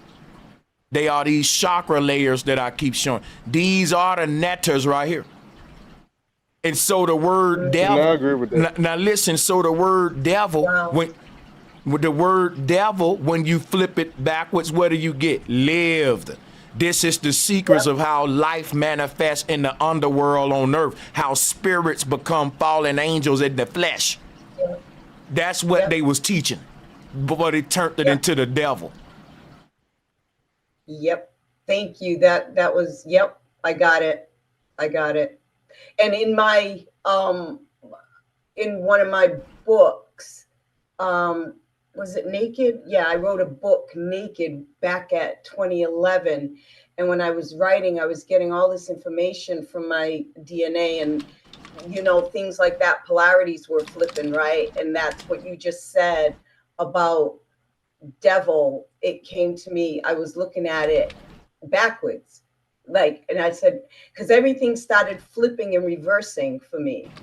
And so I saw the word lived in the word devil. And I was like, oh, this is just a game.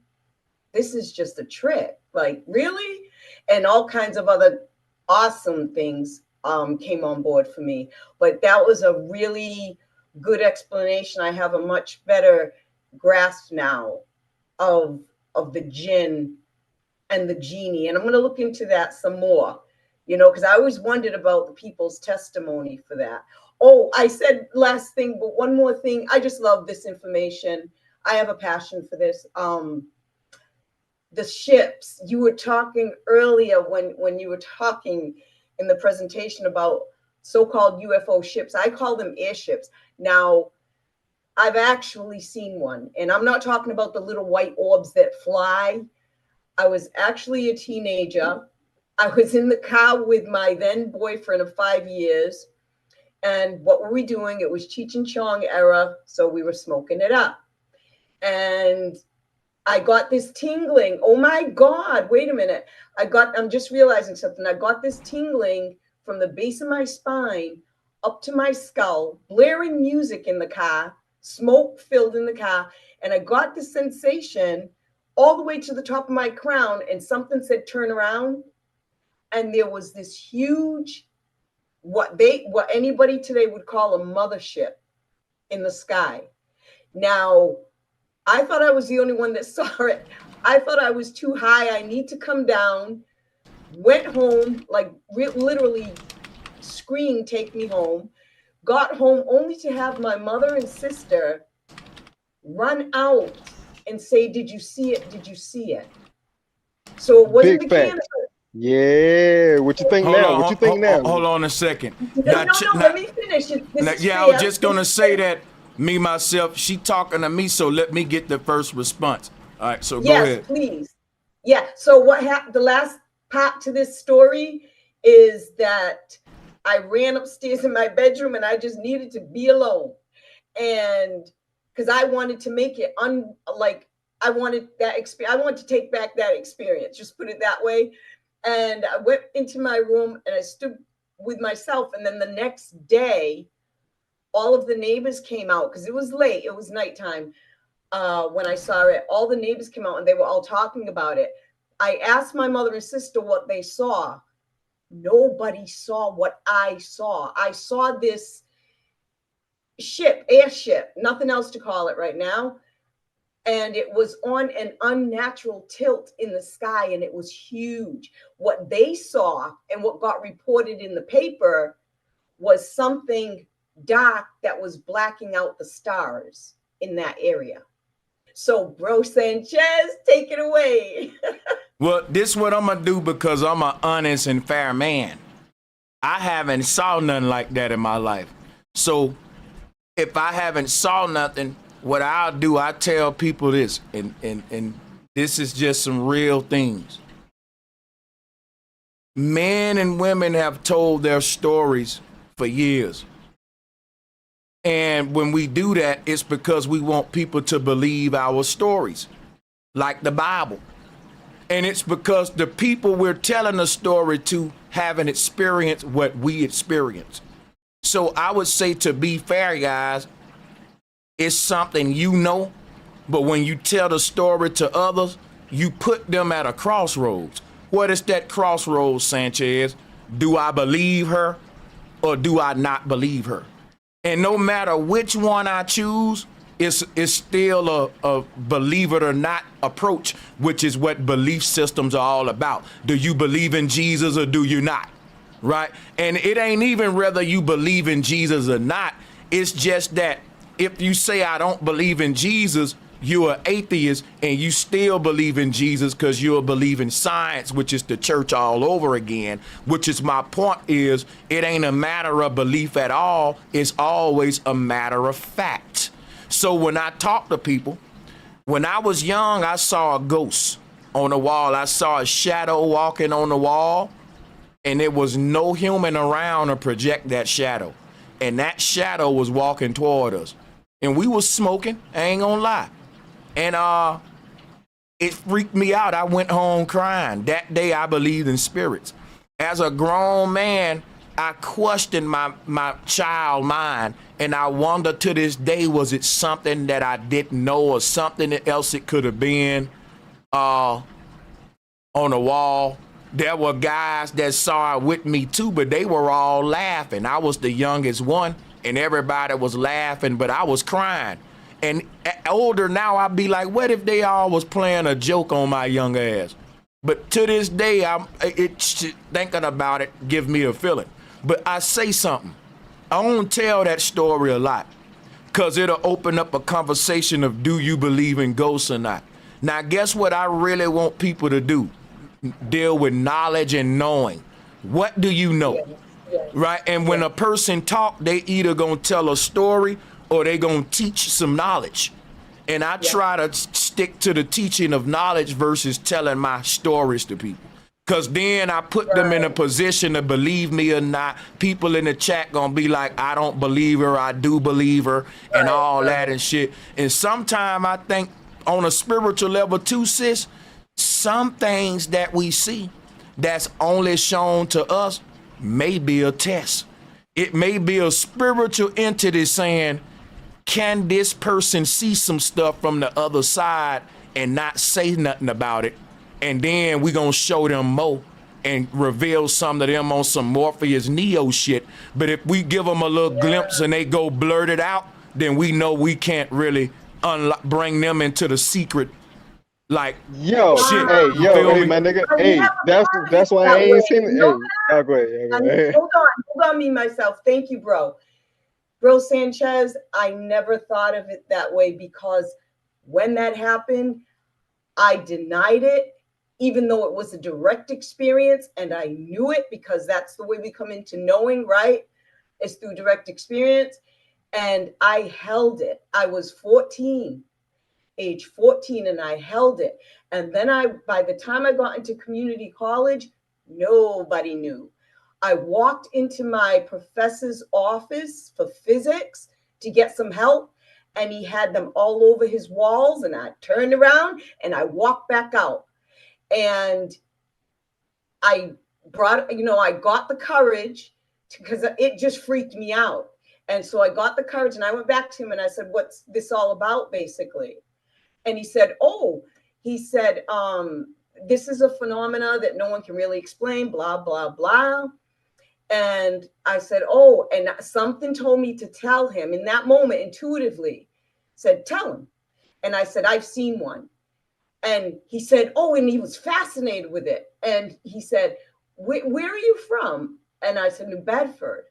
And he said, you know, I have a lot of students come to me with that.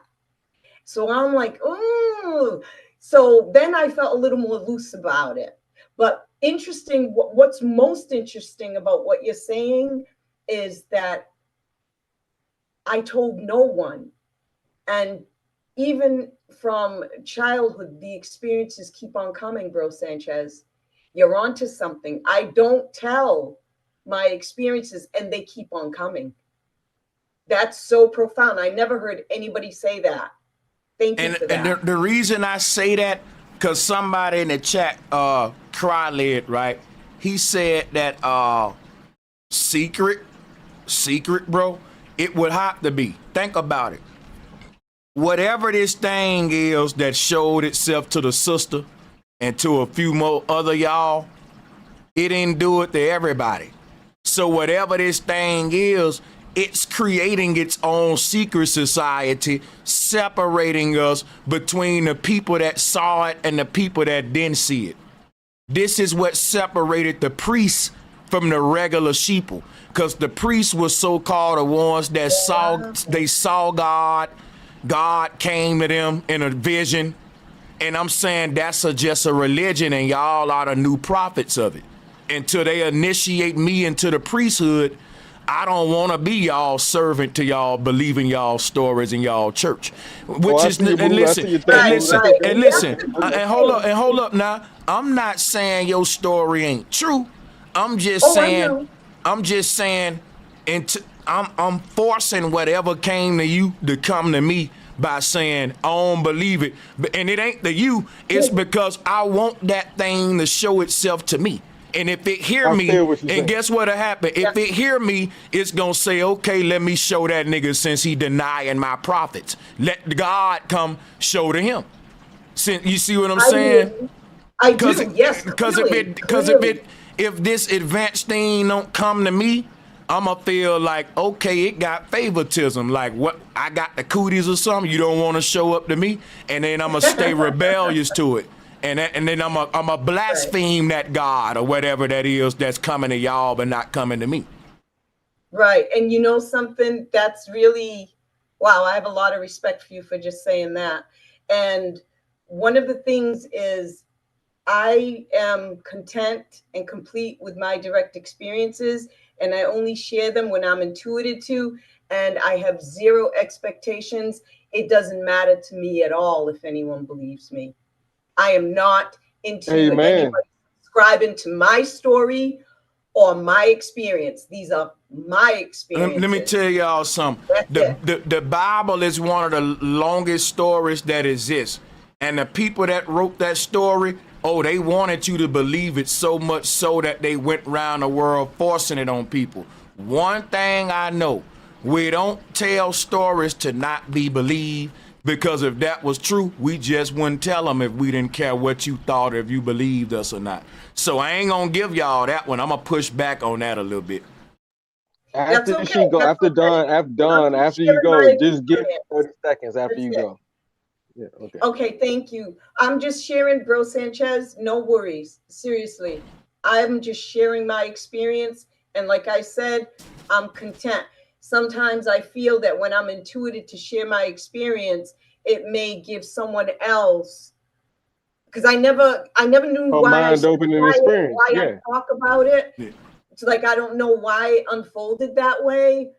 But if in my sharing, someone else has held on to a story that they wanted to share, maybe they'll. And I'm not even tripping on that. I'm just saying, see, here's what I'm saying. I'm saying, if I say y'all are telling the truth, it'll make me start to get mad at God.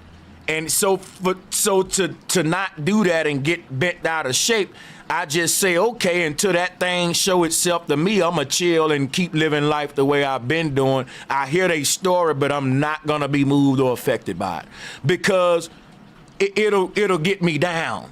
I'm a very deep guy.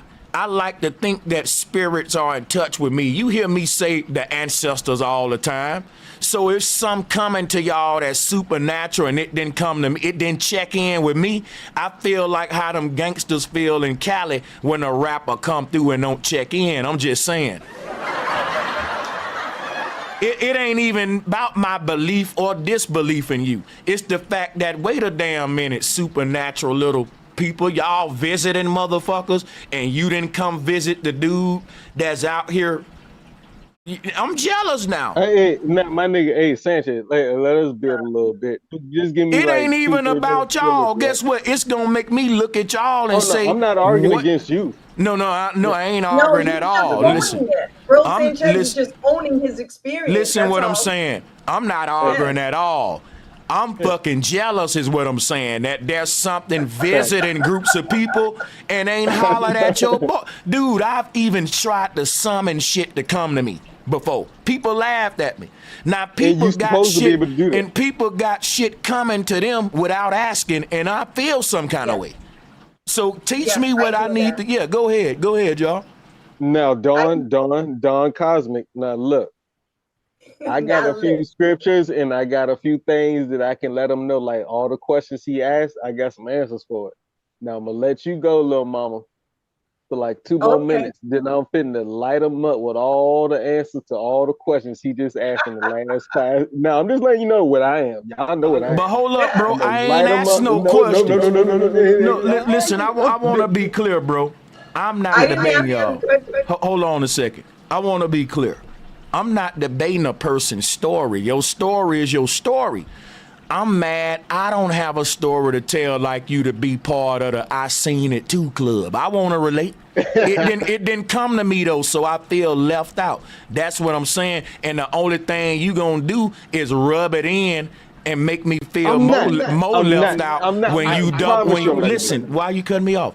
When you double down on your story and keep talking about your little personal experience, it is gonna rub it in on me because I didn't. All right, I I don't won't bring have up one. no. That's why I said let's talk about something we I all figure. can relate to. Exactly. And I'm gonna relate it to the book. That's And why I that's don't what I was like. gonna Listen, skip over that. that's why I don't like people who have experiences that we all in have. I'm jealous of them, and they bougie because they like to rub it in on us and only talk about something they went through that we don't know about. We didn't go through, and it feel a certain kind of way. That's all. Be mindful of And my that. nigga, You know what I'm saying? I know exactly. Hey, my nigga, I know exactly.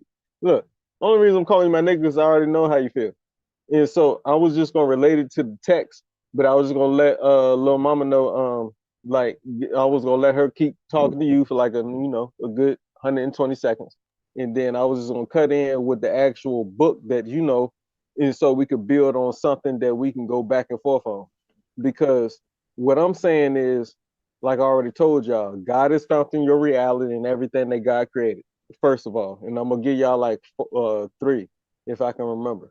Um, the brother was asking a question about where can you find spirit or something. I forget, like, is it after or before? Is it the physical or the spiritual?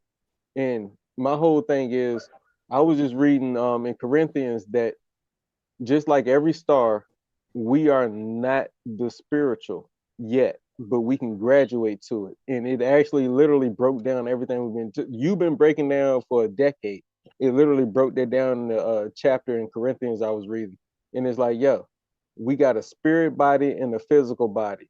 Our physical body is not really connected to our spiritual body. And I was always under the understanding, but then you might find a chapter, but really it's separated. Most of the chapters talk about how it's separated and not connected, like you have to graduate to certain stages.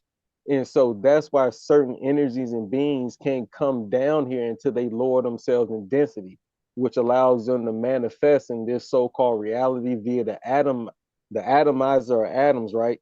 And when y'all were talking about particles, particles are the building blocks of atoms, and all particles are based in waves. When we were talking about waves, they come in water and light. We talk about waves in water and light. Current and wavelength comes in water and light. So I want people to remember that. So whenever they talk about the building blocks of atoms, when they talk about scripture about how somebody walked across water and was trying to teach them about that, it was about how to go through the layers of the dimensions in this dimension, though. We don't really have to like. There's a technique where we can go from this dimension to the next one if we practice hard enough. That's what Christ was really about. It wasn't about dying. I mean, it was. He died just to show us that there's no fear of death. Look, we eternal. That was the whole point of that in coming back and showing us. But the real teaching was, look, we can transfer through all these 7 layers of the chakra or have them in the 144, right? But yeah, and that's how we and listen, that's what the Mayan were doing, and that's why they didn't even have a concept of death. When you said Jesus said don't have no fears of death, it's because when we grasp what an out of body experience is, that's all death is. You cheat death. A wise man once said, death is not a stranger to the one who meditates. Guess who that wise man was? Bro Sanchez. Go get my book. It's 100 quotations that'll get your mind right. Yep, and not even to cut it off, but just to add to you, me myself. Also, you said water and light. For real, go get that book for whatever he was promoting. For real though, as a real nigga, go get that shit because what we talking about right now is all up in that junk. So the people that's listening, go to the link, click that junk, and you're gonna get this in written form, so you ain't got to worry about catching the stream. So you always got it in your hand. Physical. I think it's more of. I think it was more of like a Christ-like, man. I think it was more of a being Christ-like. I don't think it was a real person. I don't know if you're familiar with the. You a real person, though. Remember that, and you supposed to be able to achieve that. Just remember before you continue. But just you gotta. To what I'm saying. But hold on. Let me finish though. You familiar with the third ventricle? The third ventricle in the brain. How it's a empty space in your brain that's liquid. They say we got 12 of them. I mean, but.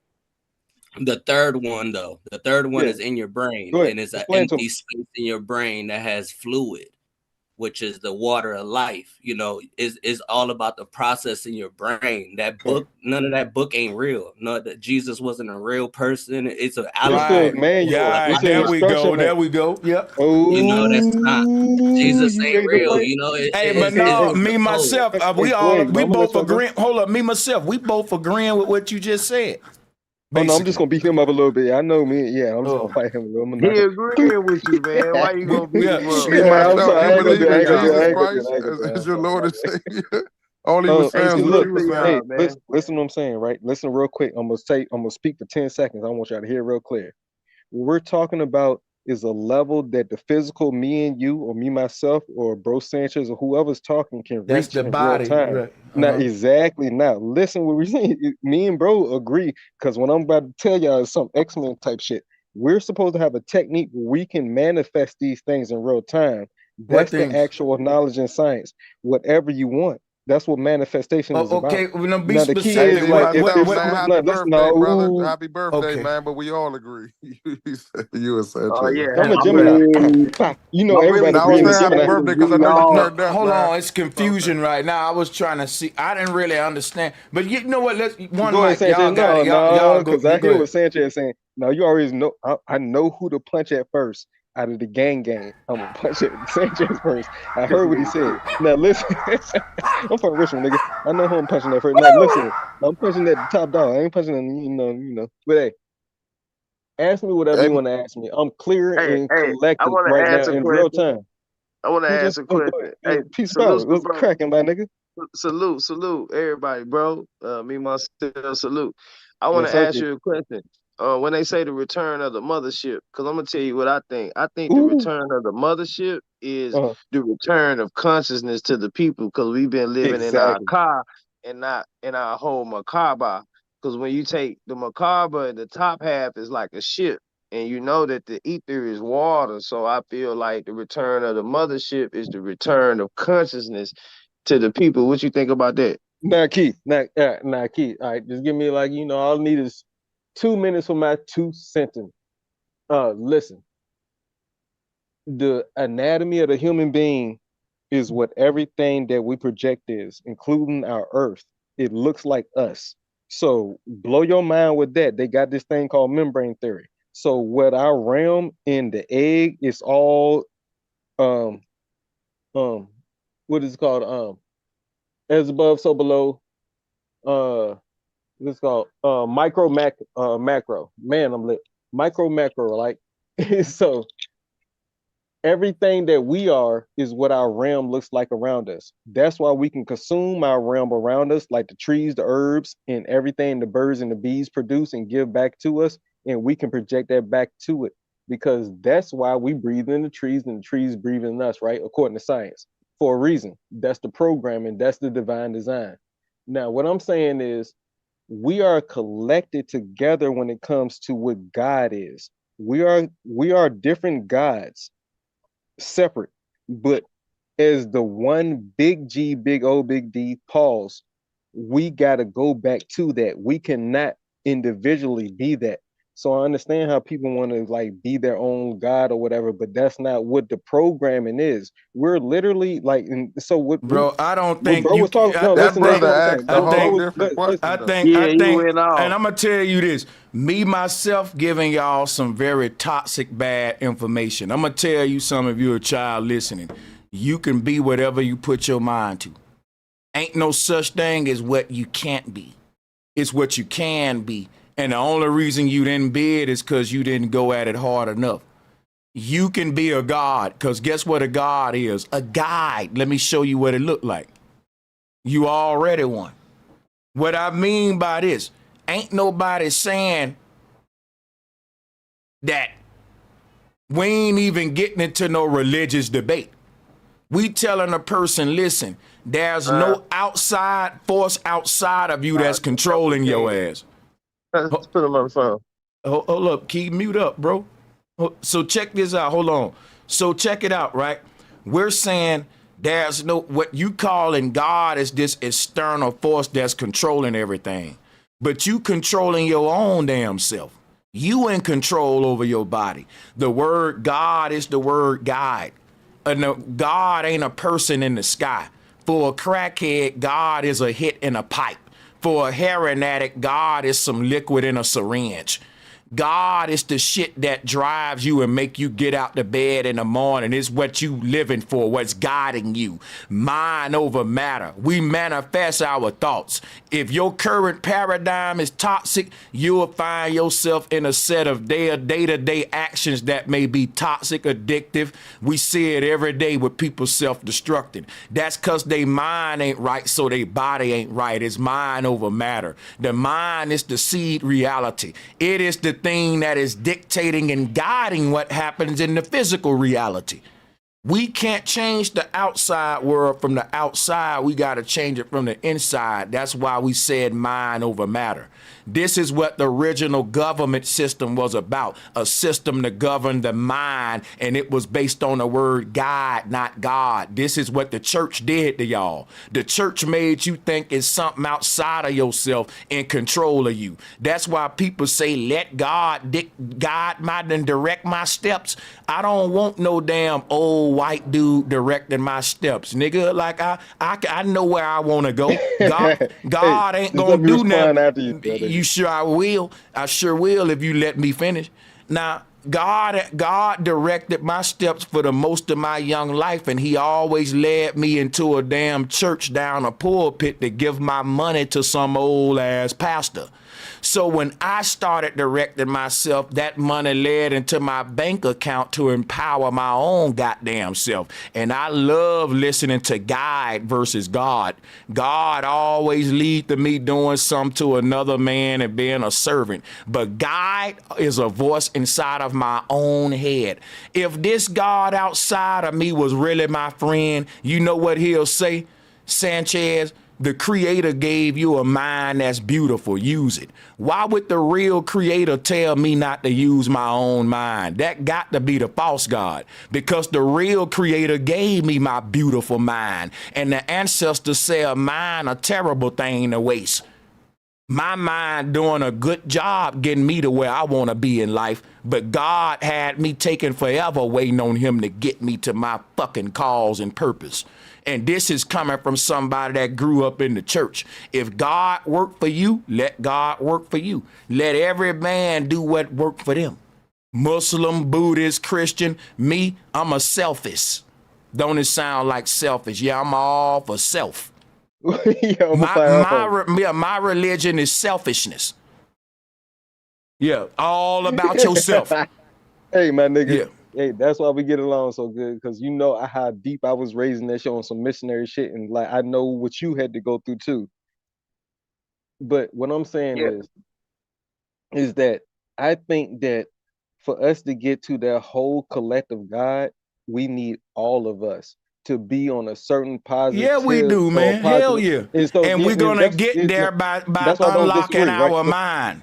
That's what I'm yeah, and I saying. don't Not with disagree religion though. with that. Not with the sky daddy though. We're gonna get there Listen, by man, unlocking the it takes that power for some people. of our mind inside of our brain.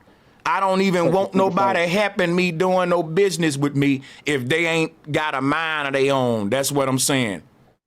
Cause they And that's gonna why you lead. let me speak, because you know I do. And that's why everybody, and that's why we go, because everybody know I do. They definitely know I got a mind of my own. Help me Yeah, my myself. bad But on the listen, hot mic, but Key, bro. I'm trying to get Listen. No.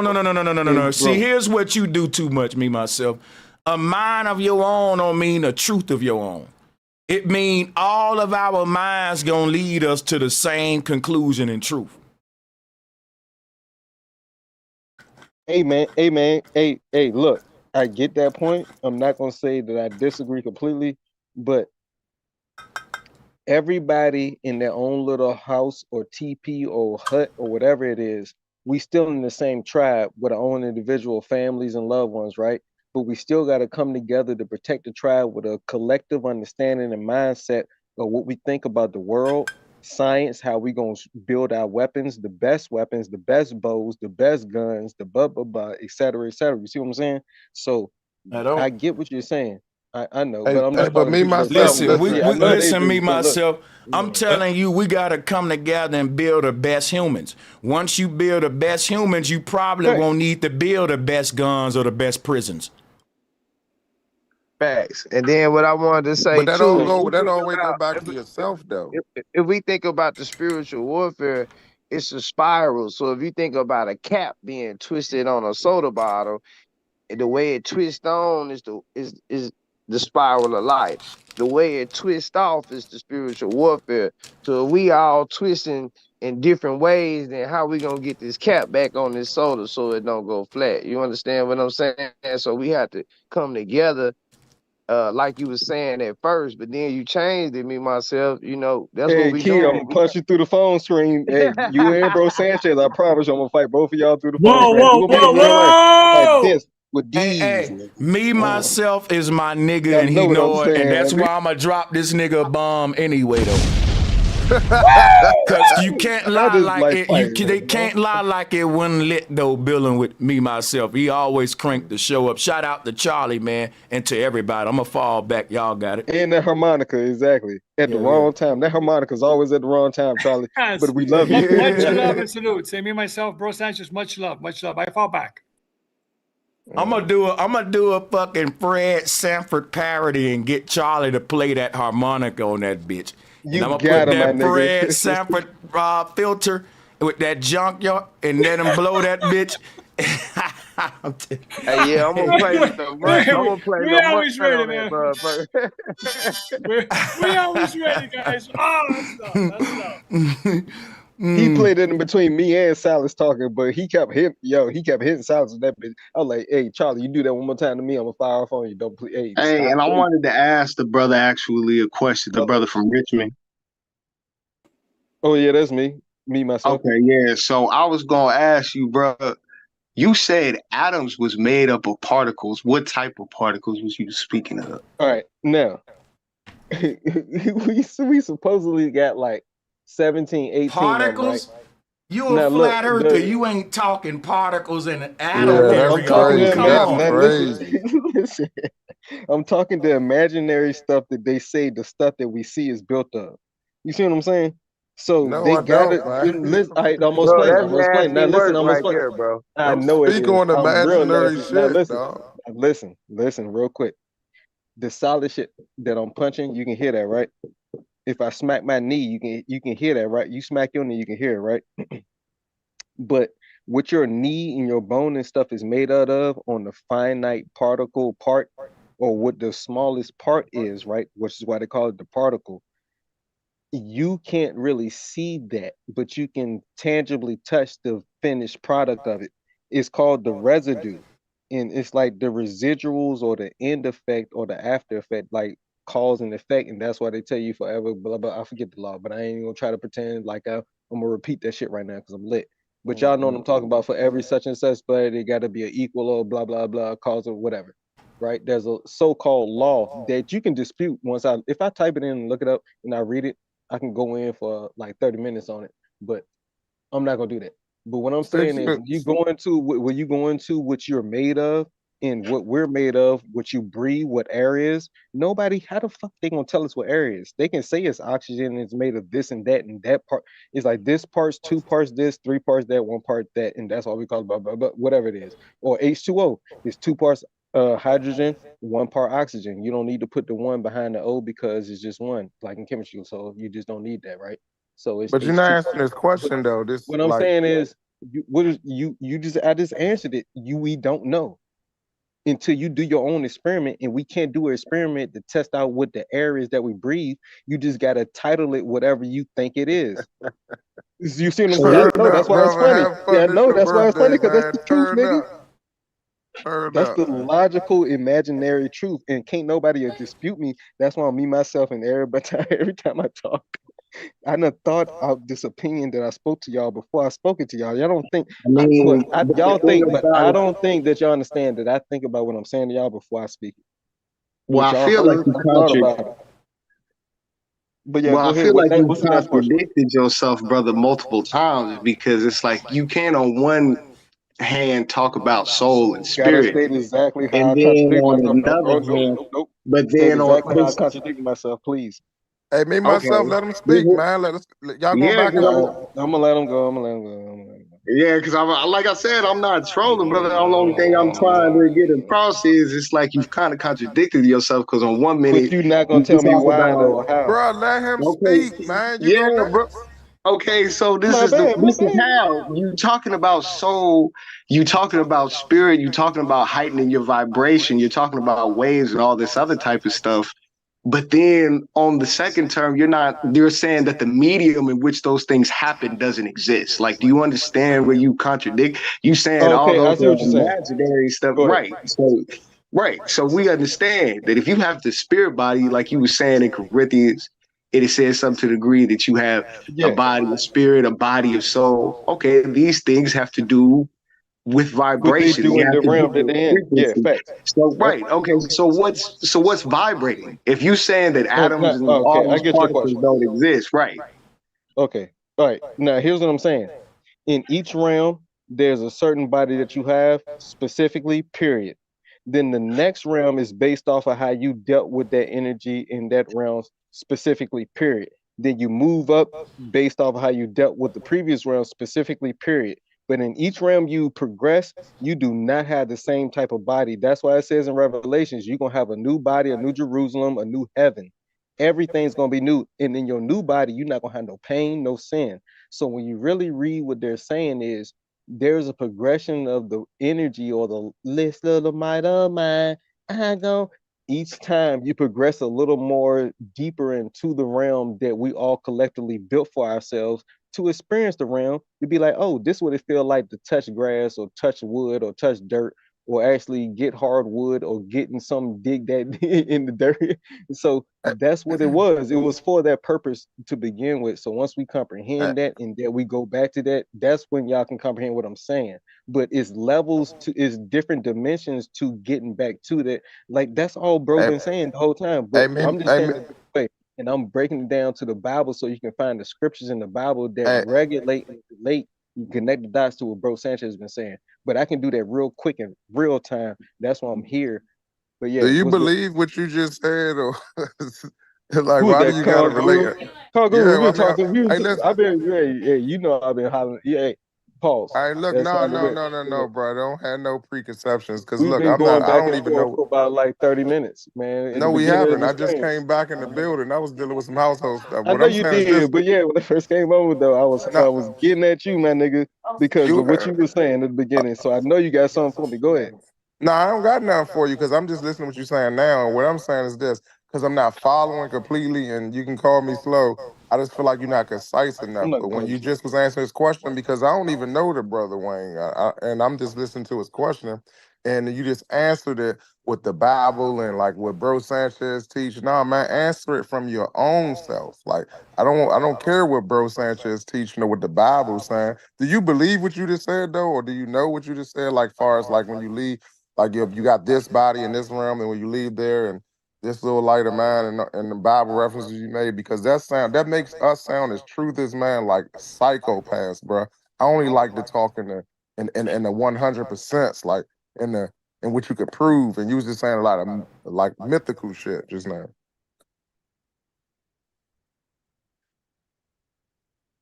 Am I muted or am I cut off? You still there? I was about to say, I'm here. Oh, I'm just saying. I just I understand it's his birthday. You know, you got some drinks. That's what's up, man. But it's like it was just rambling a little bit. I just want to be more concise in it. I don't agree with even one of y'all. I don't know what y'all talking about. I was listening and trying to track, and it lost me. That's all. I've got something since he's talking. Me myself is talking and sharing about that. I know, Bro Sanchez, you fell back. No, I hear y'all. I'm here now. Salutes to the panel. Yeah. All right. I might have a question. Let me talk this out. So it's come to me, right? I was saying earlier about the noetic impulse that lives here. So it comes to me that I am this vessel. First, okay, slow down. It's come to me that I'm definitely multidimensional, right? And that this vessel, this avatar, exists inside of what I am.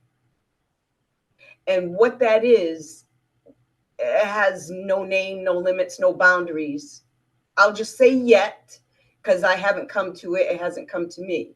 So it is it's unlimited and indescribable. Now, as I say this, have you come across any work in your syncretism from the ancients or any information that correlates with what I'm asking you and what I'm sharing? Because I'd love to see it in tangible form. What, you know what I mean? Not that I'm not. Yeah, can you tell? Myself. Can you go into a little bit what you want me to give you in tangible form? And that'll give me a better approach to where you going. Salutes to you. Okay, thank you so much. So it came to me, my first book, Deliberate Consciousness, it came to me that I am a multidimensional being. And then it came to me, right, through unfolding that this vessel, this avatar, is inside of what I am. So kind of like a Russian doll effect, if you will. The unnameable I, though, that projects through the shadow body, the light I am. Do you have any? I hope that was clearer, because putting this metaphysical information into words is challenging. I'll say this, right? That which we call God, like this very picture that I'm sharing right now, is actually answering your question, right? The light that you speak of that is shining inside, that's literally that we call the mind. We sing a song, it say, this little light of mine, I'ma let it shine. That mean open up your mind, because a closed mind can't shine. And you may be having an idea that you may think or get laughed at, and you'll close it off, when really the craziest ideas became inventions that made them people geniuses. And the only barriers in between us and us making geniuses is us putting limitations on the minds of our children with belief systems, religions, crazy toxic paradigms we give them since birth. And it makes them forfeit critical thinking and replace a belief. The believers ain't shaping the future and making technology that's governing the world. The believers ain't doing them but paying tithes and offers in the church. It's the ones that have the open mind. So that's what I'm saying. Like, to go back what you saying with some more syncretism.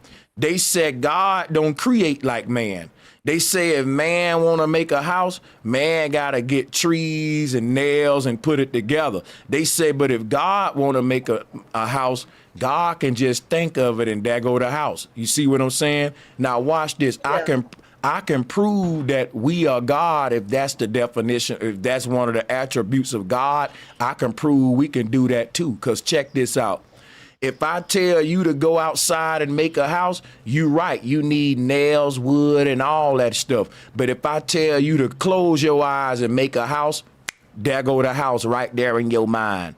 The part of right, and the part of us that can create like that is our mind. So when our mind get out of our body, that's the part of us that make a house without nails. We just think of it and there it go, because the God is within us waiting to get unleashed. The mind inside of our body, right? Our body is acting like a barrier for the mind, because in this simulation, like I said, anything I want to create, I got to do it in sequential order, because the body is in the realm of time, and in time it's a starting point, ending point. This happened at this time, then that happened, a group of steps to create. But on a spirit realm, it ain't no sequential order or time. It's just you think it and there it go, because you are the mind without the body. It's the body that's causing you to have to put things together in the simulation and sequential order in the realm of time. Yes, and there's this sense. Yes, thank you. And there's this sensation. I don't know if that's the correct word. Awareness. Excuse me. Delete that. Awareness. There's that awareness. There's an awareness that I'm everywhere, and that everywhere-ness is funneling, projecting through this vessel. So like like an egg, like I'm really reaching, because it's more of an experience that, like, I haven't verbalized until now, or not very often. But see, now I'm seeing the picture that you're showing with the light. I have this awareness that it's everywhere, and that this vessel is inside of it. But then it starts becoming, like I said, this Russian doll thing, like that light inside of the mind, inside of the image you're showing, and then that brain inside of the vessel, and then the vessel inside of the light, and it keeps going in octaves. Big facts. Like there's a judge inside of you, and let me know if y'all can hear me or not, right? Because I put both I had to get on my other phone. But look, there's a judge inside of you that says, don't judge lest ye be judged.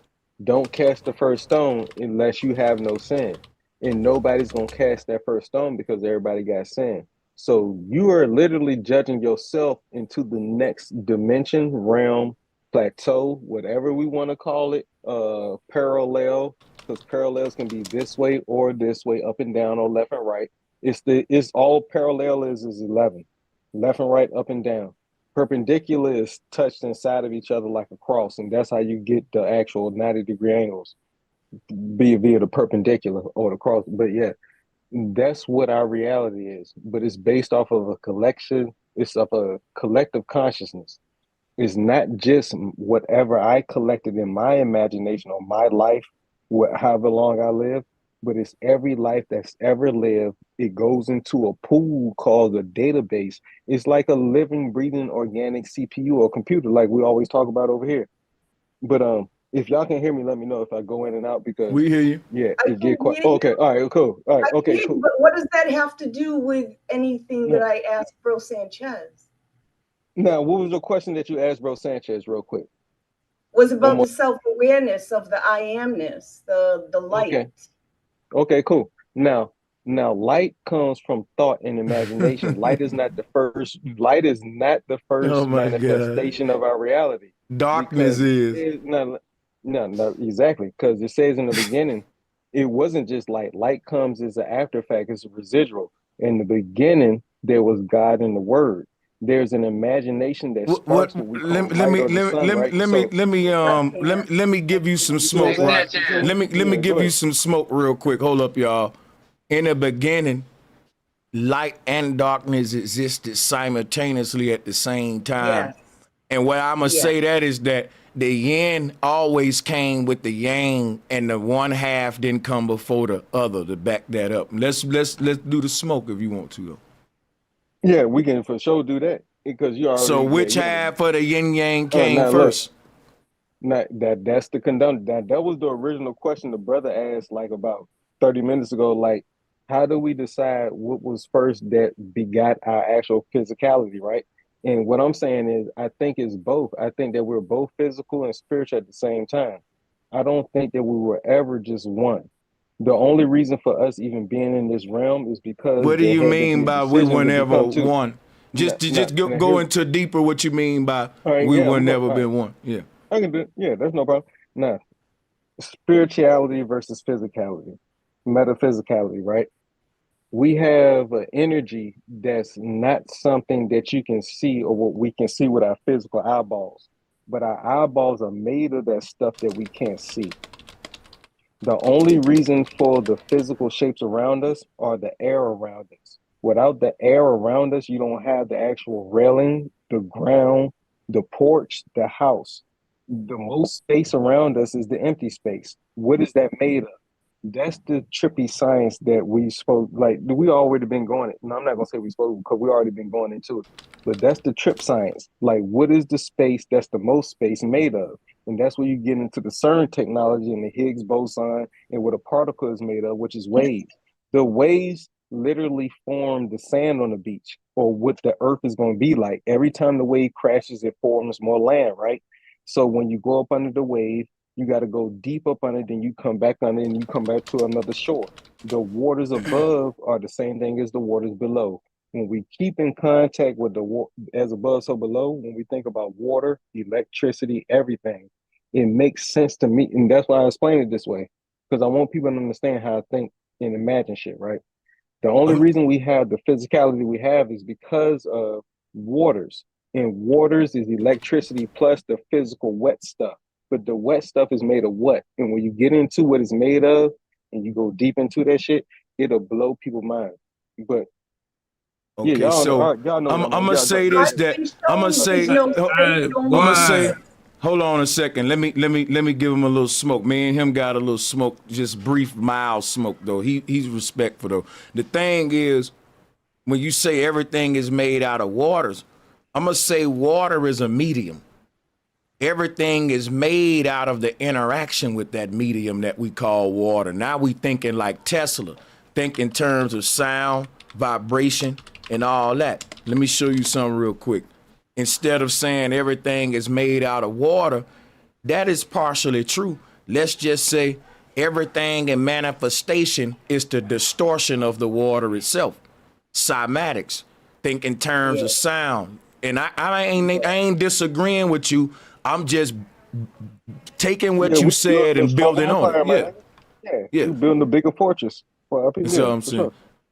So yeah, and then salutes to everybody. I'm gonna pass the mic. I heard a lot of people trying to get in. I'm gonna fall back. I just want to say one last thing. Thank you. That's Cymatics parcel. Yeah, space.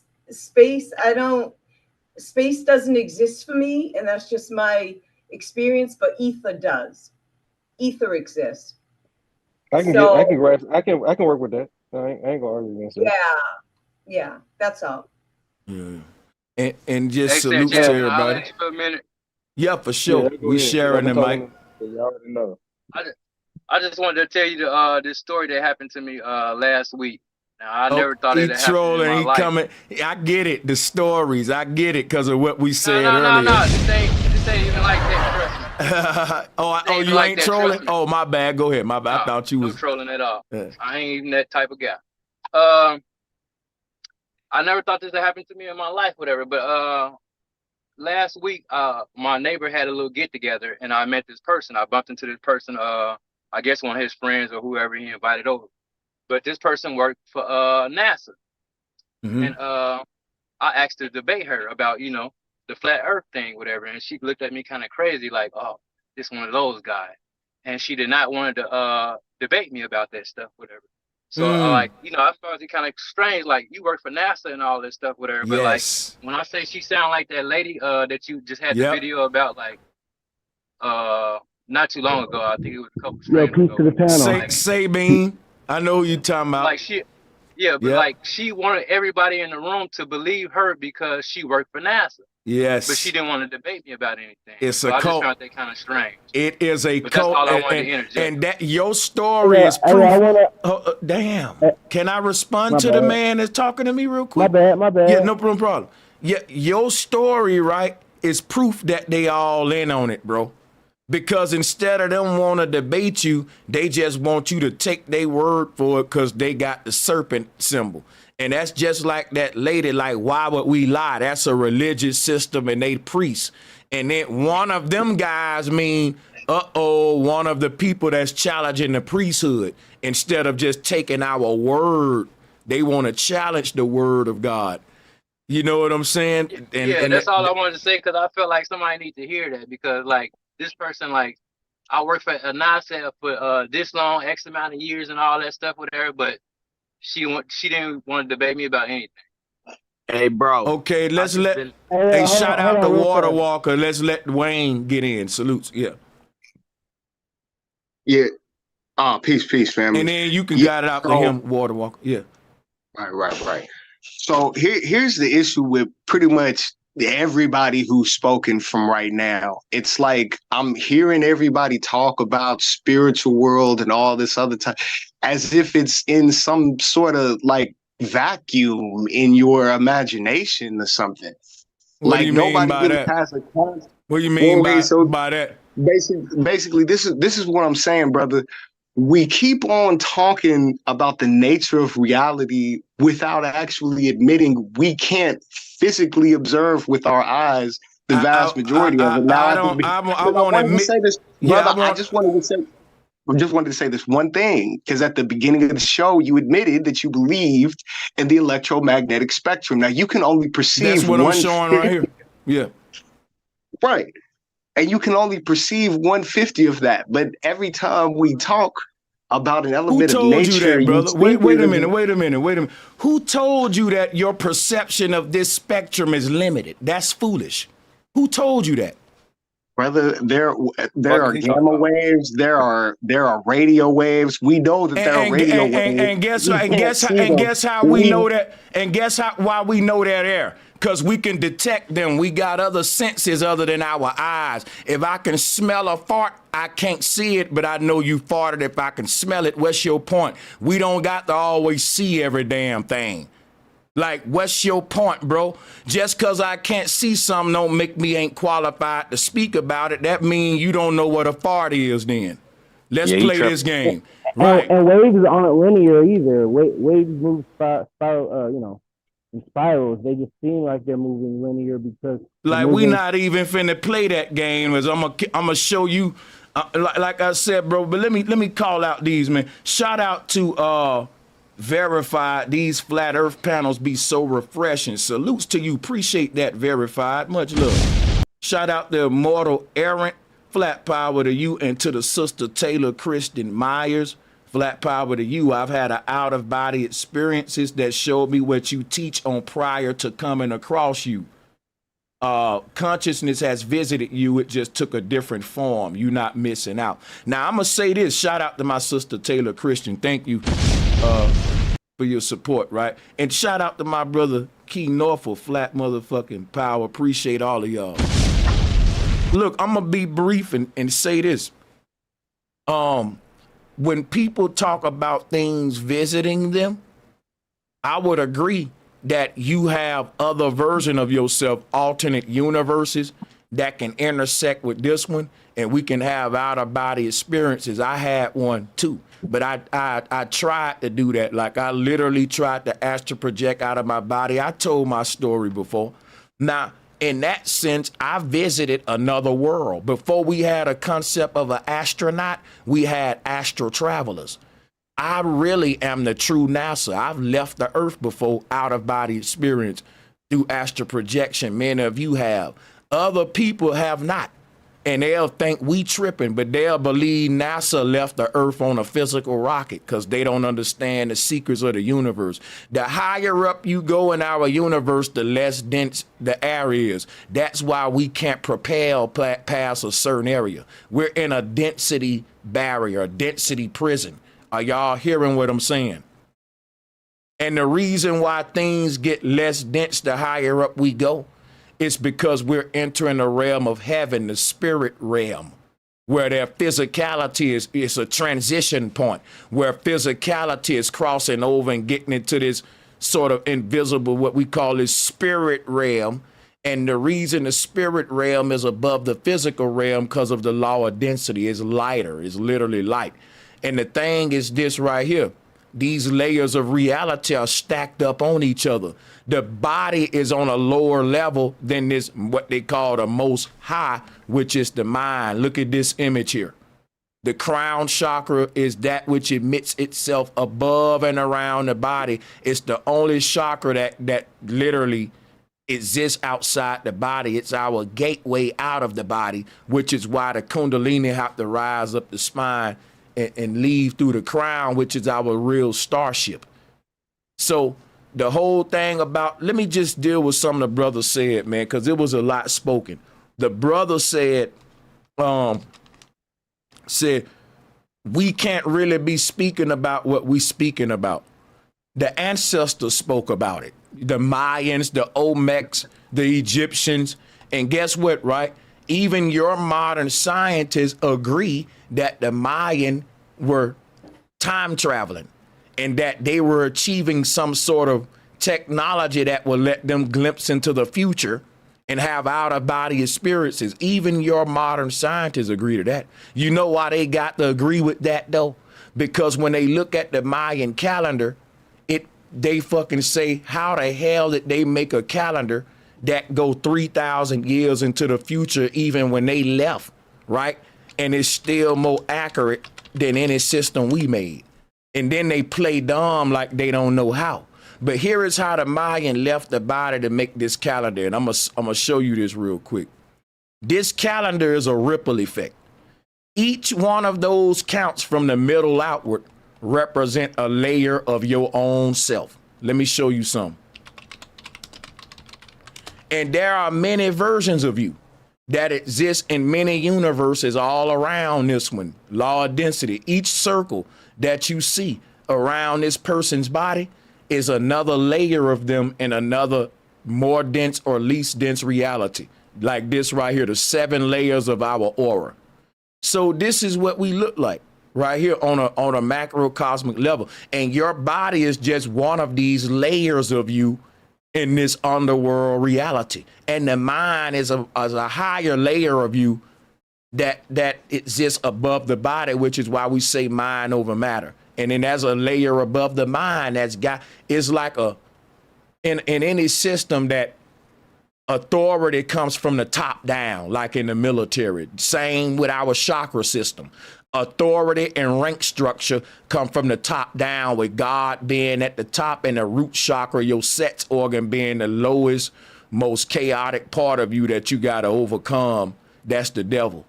And that's why everything in this world is sex driven.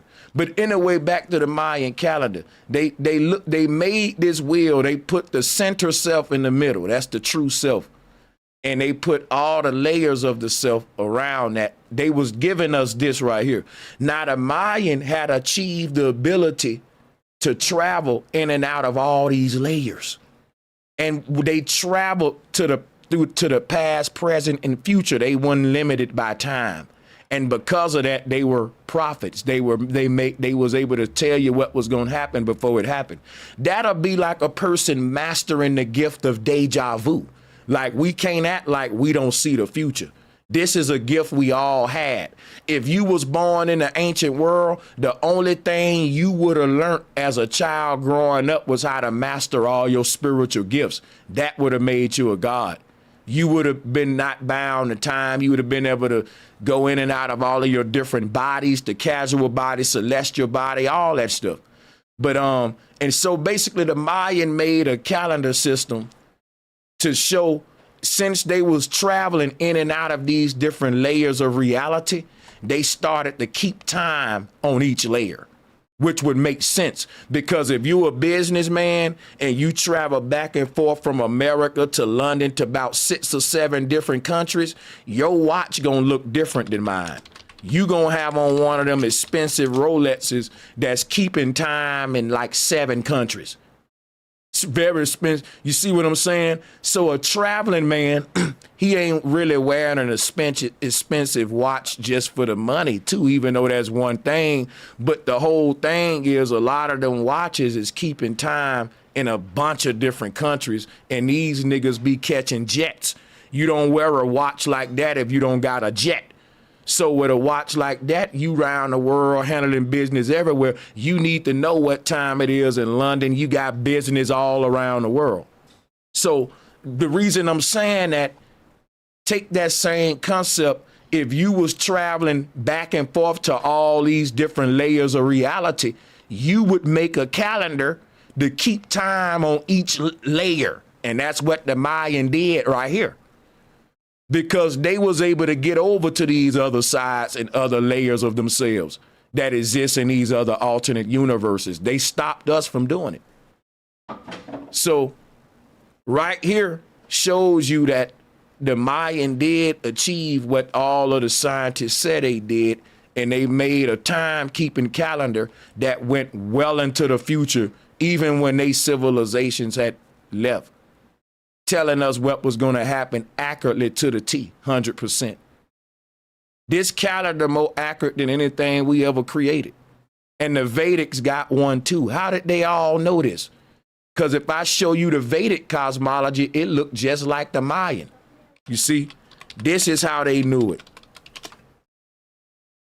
Look at the Vedic cosmology. Look at this. Look just like the Mayans. Look, all of them rings right there. Look at them. See, when you look at this from a top-down view, it looks like this, with the highest ring being at the top, which is that small one in the middle right here. You see this small one in the middle? That's the highest one. The widest ones are at the bottom, just like this is showing you. So if you looking at this from the top down, it looks just like this. But it's like a water fountain, with the water trickling from the top one down on all the other ones. And you basically looking at a step pyramid from the top down. This is what the Egyptians was trying to teach right here. So just right here, we got the same, and the Mayan literally made this, and they said that real time is something that's happening the closer we get to the center. And if there's a concept of real time, there got to be a concept of fake time. You know why? Because the universe has a latency effect that's created from a problem. What's that problem? It takes time to distribute time. Because it takes time to distribute time, everybody ain't on the same time. We got time zones. That's because the North Pole is a spinning pole in the middle of this circle. And whoever it's pointing at, that's who's in 12 o'clock right now. So this is like the sun over your head at any given moment. You don't got to look at your watch if the sun directly above your head, you know it's noontime. That's a duh.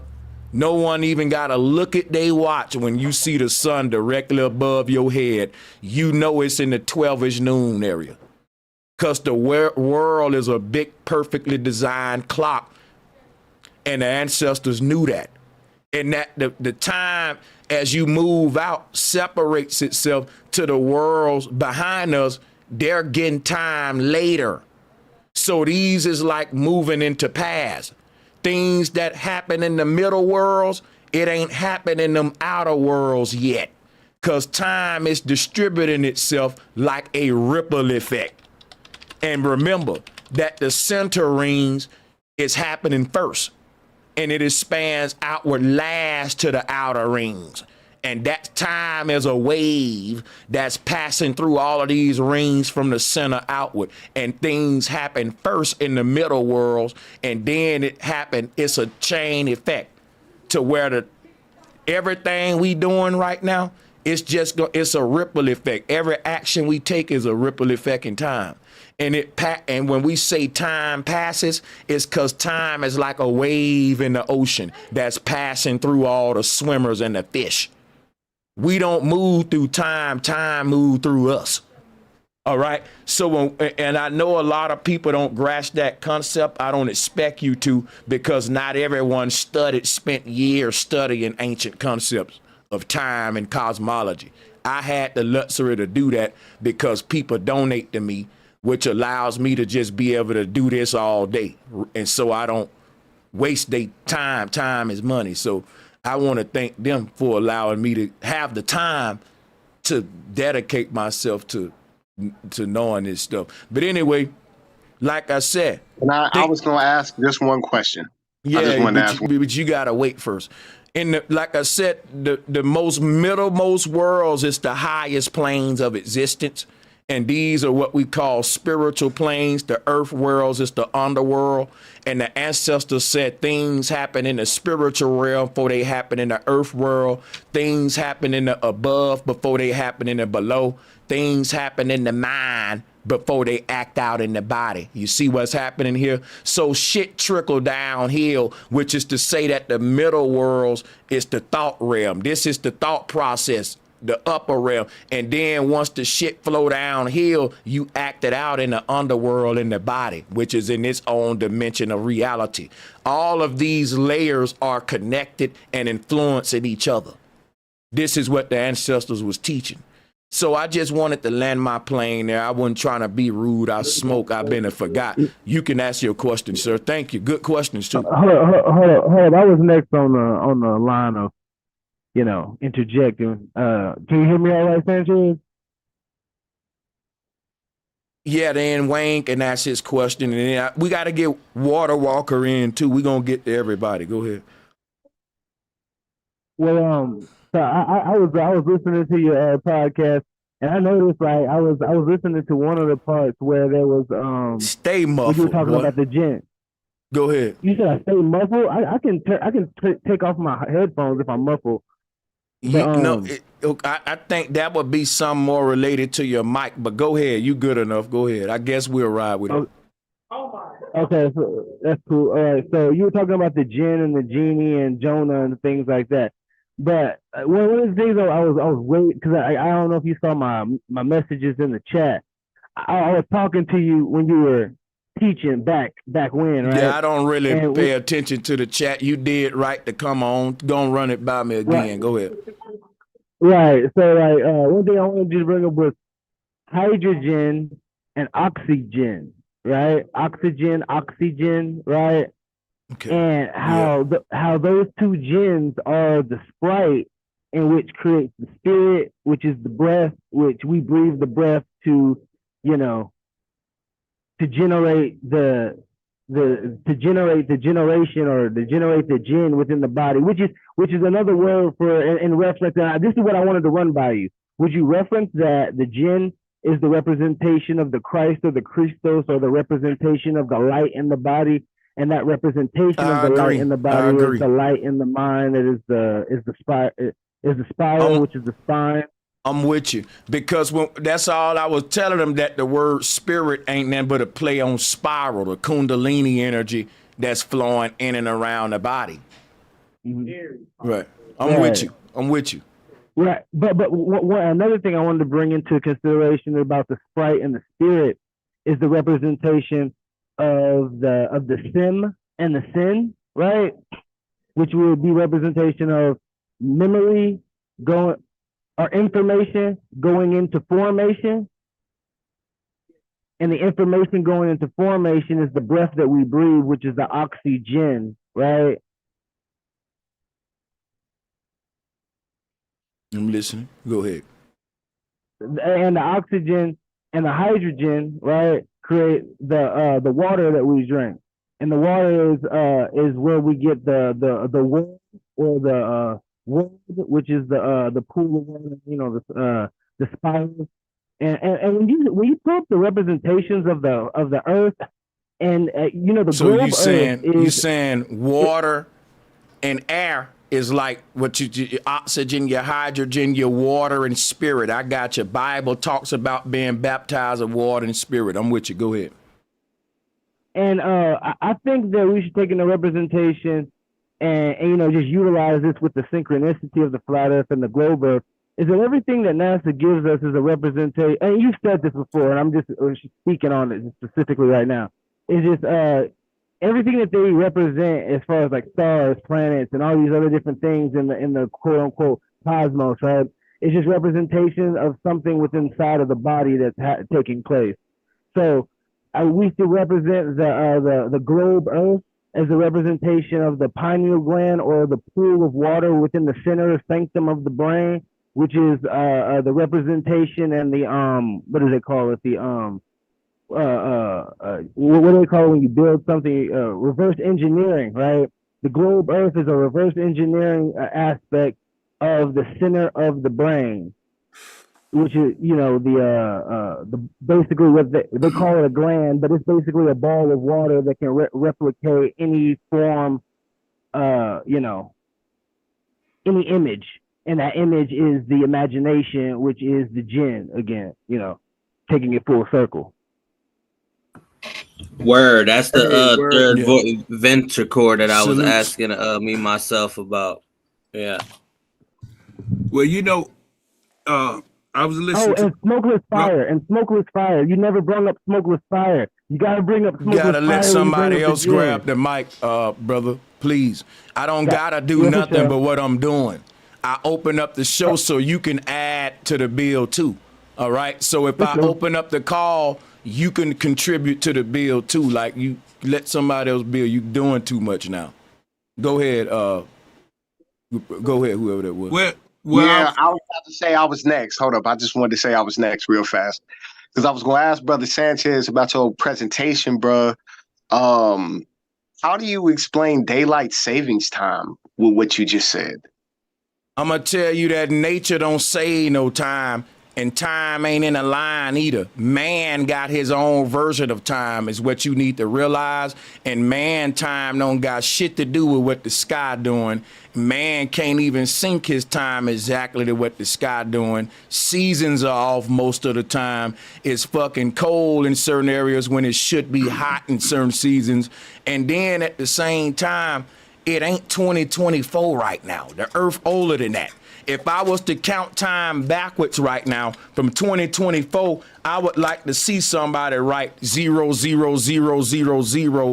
on a fucking calendar. So yeah, you got Gregorian time and then you got natural time. They ain't necessarily synced together though, because goddamn it, man doing what he want with time. July and August shouldn't even be months.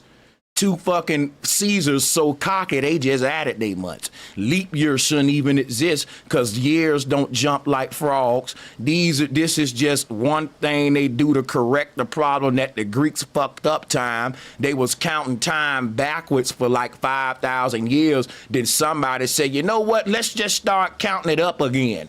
And let's add months. They wanted, because what the Greeks was doing, they was creating a calendar and time system based around astrotheology and mythology. We created time based around the movement of the stars. They created time based around religious concepts, rituals, festivities like Saturnalia, different things like that. We all had our different ways of tracking time based upon activities, planting, cropping, and all that different stuff like that. But we ain't on the time that, we ain't on natural time. We on Gregorian time, most people, even myself. I know a lot of stuff, but we all are synced to a time system, a calendrical system that's really not a good representation of what the stars are doing. That's why our calendars are fucking squares, Masonic checkerboards, instead of ripple effects like what the Mayan created. So if I show you the Mayan calendar, it don't look nothing like your calendar, right? This is what they had. But then again, and I'm not trying to cut you off. I'm just trying to say that. Well, don't cut me off. Just wait till I'm finished, man. I'm about to land now. So like I'm saying, Here go the Mayan calendar, because the Mayans said time is distributed in cycles. The Greeks thought time was a line. And so they created their own different. But one person saw time in a way that allowed them to literally be a time traveler. And the Greeks didn't know how to lead the earth or time travel. So the Greeks is teaching us Gregorian time today, and none of us know how to time travel. The calendrical system we got is a grid. It's a prison system, a quantized system that ain't a direct representation of what time doing. The Mayan have a better representation. Ripple effect representation. It's levels to this shit. The way we engage with time hasn't given us the abilities to manipulate it like the Mayans, and I'm just pointing out why. But that's all I wanted to say, brother. If you ask me any question, I'm gonna be thorough. That's what I do. That's all. Just let me. You got it. Right. Honest to that. But I just wanted to say this one thing that really didn't explain why days are longer on certain parts of the planet during certain times of the year. It does. And it's it definitely explained it. And if it didn't, this is what I'll tell you why. Man is changing his damn clock an hour ahead or an hour backwards. Just because your clock doing something don't mean that the sky outside doing it. That's what I'm telling you, but you're getting an extra hour of daylight because of you touching your damn clock. You listen, man, if you don't mess with your clock and set your time and all this shit right here, that's what I'm telling you. You think that your clock is literally synced to what the sky doing, but that extra hour a day is literally that you gave yourself that when you set the clock back. And if you look up daylight saving time, the people that created it will tell you, because during certain seasons of the year, our economy need an extra hour for industry. They telling you that ain't got nothing to do with the stars. They created that based around them to get better productivity out of the industries. This is facts. Most people think daylight saving time got something to do with the fucking sky outside. Look up the history of it. It ain't even always exist. Some countries don't even acknowledge the shit. This is not no universal concept. I did a whole lecture about daylight saving time on Bro Sanchez TV for people who want to learn more and go in detail about it. Because most folks think they smart, but they don't get paid to sit on their ass and research all day like me. Brother, I was just saying that, you have places like the Antarctic and they experience daylight for 12 hours a day. That ain't got nothing to do with daylight saving time, bro. You conflating two different damn things. What the hell does that got to do with daylight saving time? That can only work on a flat earth. What you just explained. That can only work on a flat earth. That's a whole nother argument though. But listen, this what you got to do. I'm finna show you how. I've been doing that the whole show. You ain't been doing nothing but yapping, showing nothing, asking questions that I'm answering with ease, debunking your model and exposing your ignorance. So let me explain to you how, right? Daylight saving time can't happen on the globe, sir. And before I explain to you how, I want everybody to drop a 1 in the chat if he just moved a goalpost, because it looks silly if he think that daylight saving time is what's happening in Antarctica. If we talk about daylight saving time and you bring up what's happening in Antarctica, guess what, bro? You just lost right there. That's all I'm gonna say. Now, hold on a second, everybody.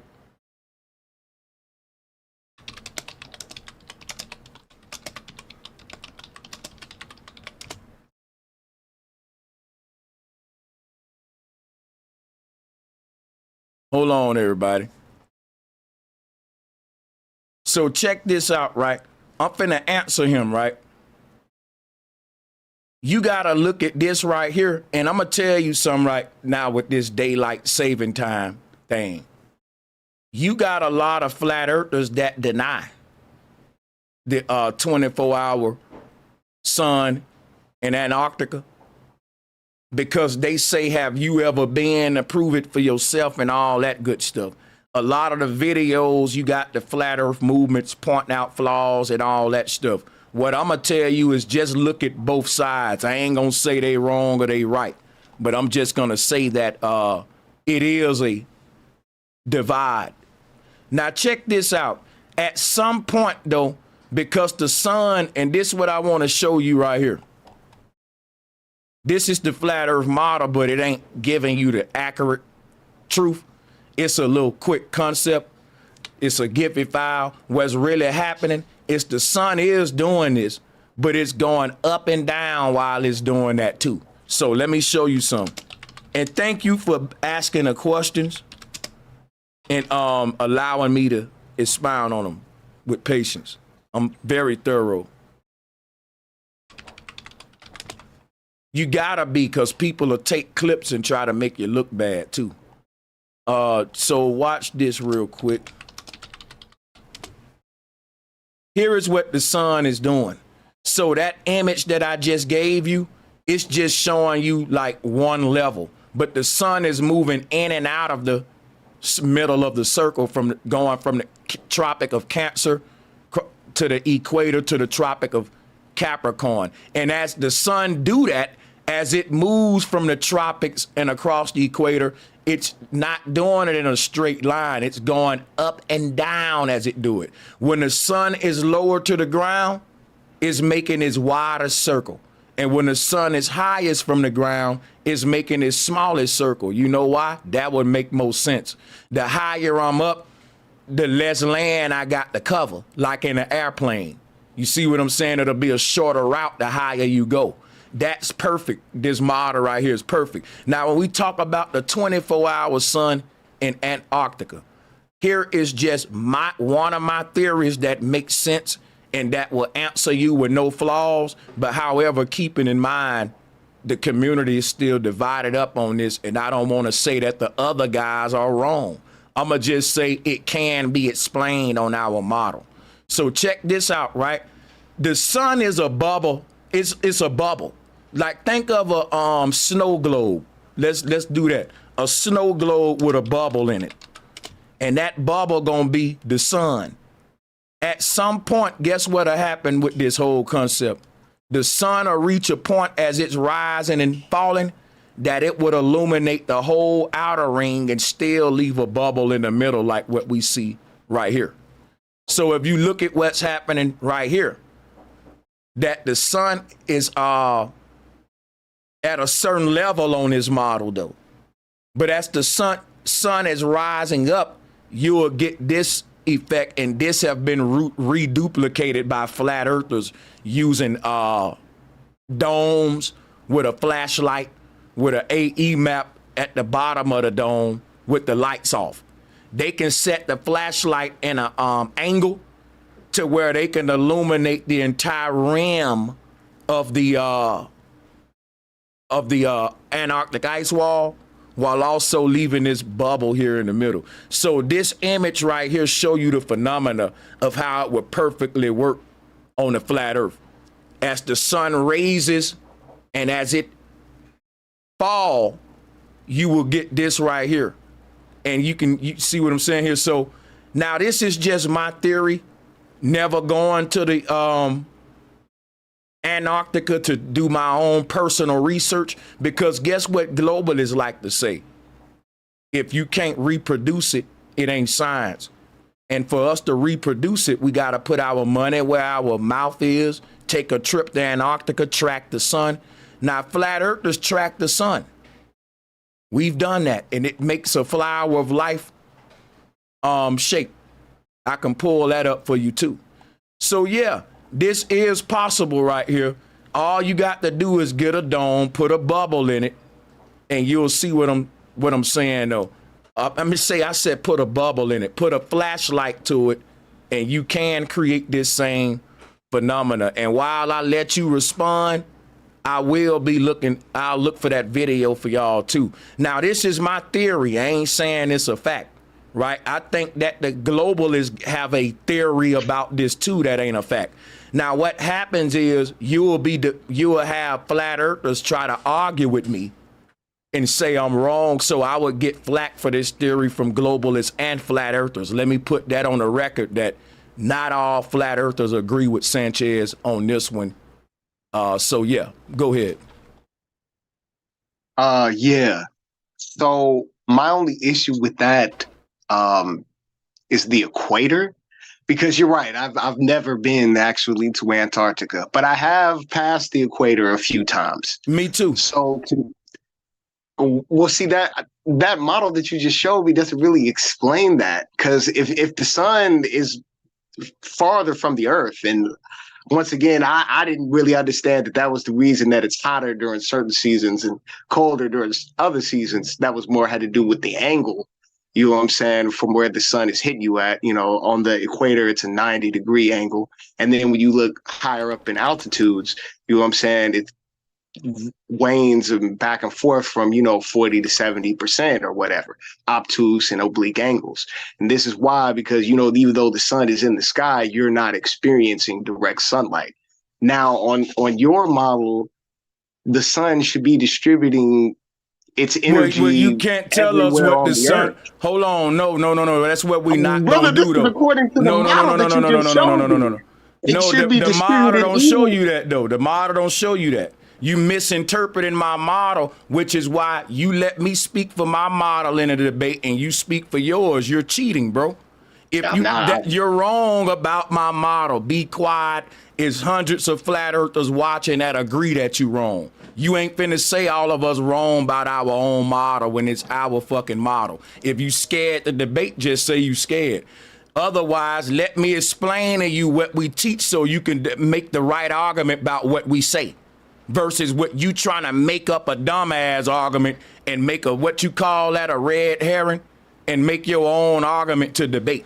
No flat earther teach that the sun should illuminate the entire flat earth. We teach that it's a local light source that has to it has to illuminate the area that it's going to as it go to it, which is why I said you misinterpreted the model, because I just showed your ass and you don't pay attention. You the same dude that I said I'm not gonna deal with, and I ain't gonna lie, dog, I ain't got time for no goofy trolling and shit, real talk, because I just showed you this shit. Do this look like the sun is illuminating the entire circle, y'all? Or do it look like the sun taking a little bitty light bubble with it where it go, like we say? Like, quit making up your own shit, man. That ain't right, bro. Just go with what we say and quit trying to. If you got to win like that, that's cheating, man. Real talk. Play fair. It get annoying, man. I show you this shit for a reason, so you don't have to make up your own shit. Argue what I'm showing you, man. Next person on the call. Let's keep the callers going, man. Who else we got? It's 15 people on here and I'm still dropping the damn link. And then I was real. I was saying I'm giving my theory about the 24-hour sun, admitting and being humble. I'm not really sure. I'm leaving room for you to correct me. And I'm even leaving room for other flat earthers to correct me, because several of them have given me smoke on my little theory. And some of them got better explanations than me. I'm just stuck in a repetitive mode of repeating my little theory. I need to adopt one of their little explanations. I have no problem with that. I still think the earth is flat. Still not convinced there's a globe. It's just one thing in my model I need to spend more time studying. You just saw one of my weaknesses whenever you hear me say my theory, right? And I ain't got no problem with that, man. Y'all are the ones that's doggone. You got to make up your own argument to try to win. So like I said, guys, we're going to move to the next caller. But check this out real quick, because we was talking about some deep shit earlier and they got me off point, right? Check this out, right? So the left and right brain are the two serpents of this Kundalini energy. When you see the two serpents, all right, the head of those serpents, one of them is your left brain, one of them is your right brain. Your left brain is instinct, your right brain is intuition. They both coil up together, and this is literally the angel and devil on each shoulder. whether we act out of instinctive nature, which is bodily nature, or intuitive actions, which is spiritual, which is why the word right is dealing with righteousness and being good. And the word left is dealing with your ass reincarnating, keep being left on the earth, left behind in this damn hellhole. Left is instinct. And when your instinct is just what the words say, you stink, you instinct, you in sin, you filthy, you smell, you reap of the underworld. And the right brain is really dealing with virtuous actions, being righteous, is following intuition. This the science. I didn't make this up. This why we even say left and right. The way we use the word being right as being correct. Now, what's the root word of correct? Core. It's following the core self, the central self, the soul, the energy within, not the energy without, which is the body. It's thinking with the mind and not your penis. Thinking within. That's how you be correct, listening to the core self. See what I'm saying? All this shit, man, this is what I do. I'm a syncretist. Words, inflections, all of that, making the connections. Pretty good at it. Hey, what up, big bro? Go ahead, man. Nah, I was just gonna say, man, instinct, when you motherfucker be left unalive, they be stinking, man, that shit was hella fire, bro. You should have been dropped the bomb for that shit. My bad, bro. Go ahead. Shout out to my nigga Key Norfolk. What up, Thug Rob, my nigga? I just wanted to say, nigga, I be loving that shit when you bring up polarity. What people don't understand is, if they take the time out of their day and look into what's going on in their life, they'll see a lot of polarity. And I kind of think sometimes, too, the elite try to use that shit, bringing up the time change shit, for us to get on their algorithm so they could manipulate us, you know, money-wise, emotions, all that bullshit, bro. But yeah, man, keep building. I love this shit, my nigga. Yeah, the elite manipulate us with duality and polarity and try to make us mix it up. Hey, what's up, bro? Yeah, what's up, panel? What's good, everybody? Salutes to the panel, man. Salutes. Y'all too, yeah, I was thinking, man, you know, our bodies, like when you was talking about time travel and Kundalini and all of that, our bodies go into the state where the mind does leave the body without dying, you know, and when we go to sleep and we go into the dreamland, our bodies kind of like settles all the way down, or the spirit that we need to, or the way we need to be to get out of the body is the way, you know, we are when we finna go to sleep, because our body or the spirit does leave the body when we sleep. So if we can control that, or we lost control of that at some time, you know, where we can control it, like be wide awake and just make yourself go to sleep right there into that deep sleep where you can, you know, go into the dream world and stuff like that. I was thinking about that. I think one of the biggest things, well, this is my personal opinion, is what Sanchez is trying to like teach us as a whole, is how to contain our spirit outside of the body, because we know how to contain the spirit within the body through breath and that ain't really what I'm trying to teach. Now, I appreciate that, but that, you know what I'm trying to teach? I'm trying to teach spirits how to put it this way. We think that we are humans with souls, but really we are souls with humans. And we trying to learn how to control our human body. We know the soul knows all. When the soul get out the body, you don't got to teach it shit. It's only when the soul get in the body that it get dumb, because the brain becomes a barrier. Now check this out, right? The realm of the body dumbs the soul down, because the body now got to do something the soul now got to do something it never done before, which is learn. Because the soul come from a realm of God, which is God is all knowing. And then when the soul enter the body, nothing had to teach you how to be a soul We are souls trying to learn how to be humans. So this would be like a teenager that just got their new car, and you're teaching them how to take care of their car, how to drive it right, how to be safe. You got this new vehicle that you get you from point A to point B. Now you're a new driver. You can tell a new driver if you're an old driver if you on the road. They do new driver shit. They careless. They think they know. They more likely to get in a wreck, which is why it costs more money to insure the new drivers. You see what I'm saying? So this is the thing about souls that are new to being in the simulation, in the body, in the earth realm. They got to learn how to drive their bodies right, take care of them right, be less reckless. You notice how the young people are more reckless than the older people? They more self-destructive. This is true what I'm saying. This comes with maturity. I think one of the biggest things about us young people is that us as a whole, speaking of myself included, is that we have a lack of fourth dimensional, characterizing or, utilizing the fourth dimension, because they MK Ultra'd us into third dimension to fifth dimension bullshit over the state of, 30 some odd years, 40 odd years. So a lot of, people around my generation, they have a mental sense of lack of foundation because it was given to us naturally by our parents.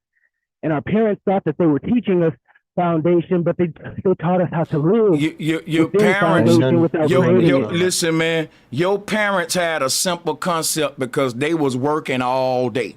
And when they came home, it was time to bathe, eat, and sleep. So your parents didn't really have time to teach you, so give them a break. And let's look at what really happened. Your parents went to work all day and they let you go to church and school. And most of what you learned about the world came from them two places. And it fucked us up, let's admit it. That's what I'm basically saying in a nutshell. I'm not putting the blame on the parents, more the establishment of how they created such a quote unquote MK Ultra type of style where us is like my generation, I would say like 90s, 80s, 90s, and millennials and whatnot.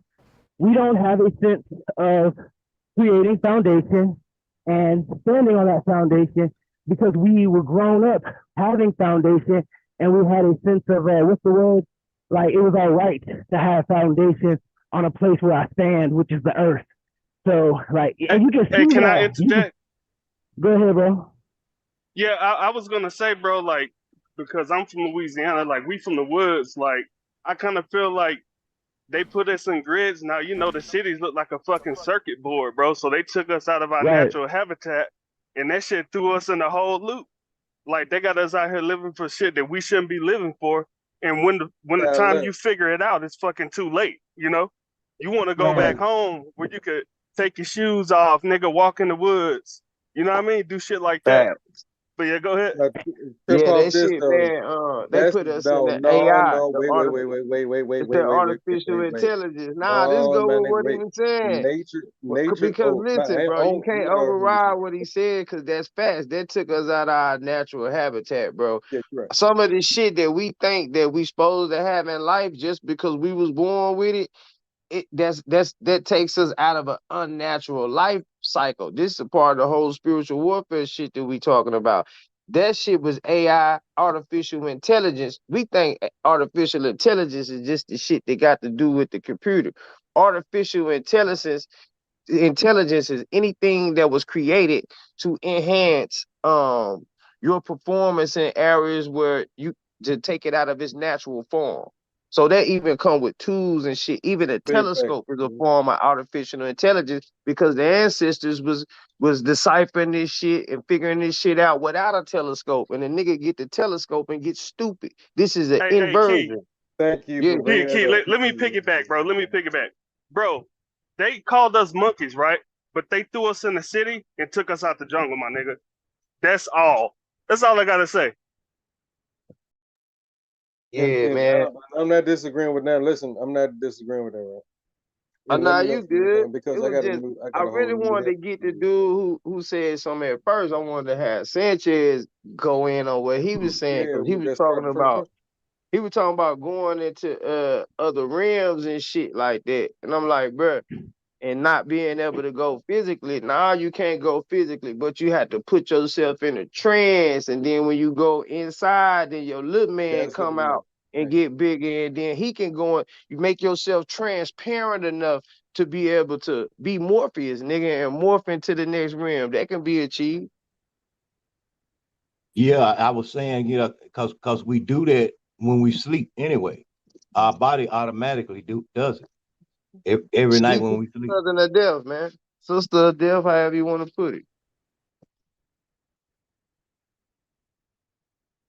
Talking through the other jump. And then I got a question, man. Do y'all agree that like what makes us or you 50% spiritual and 50% physical? And like we know what the physical want.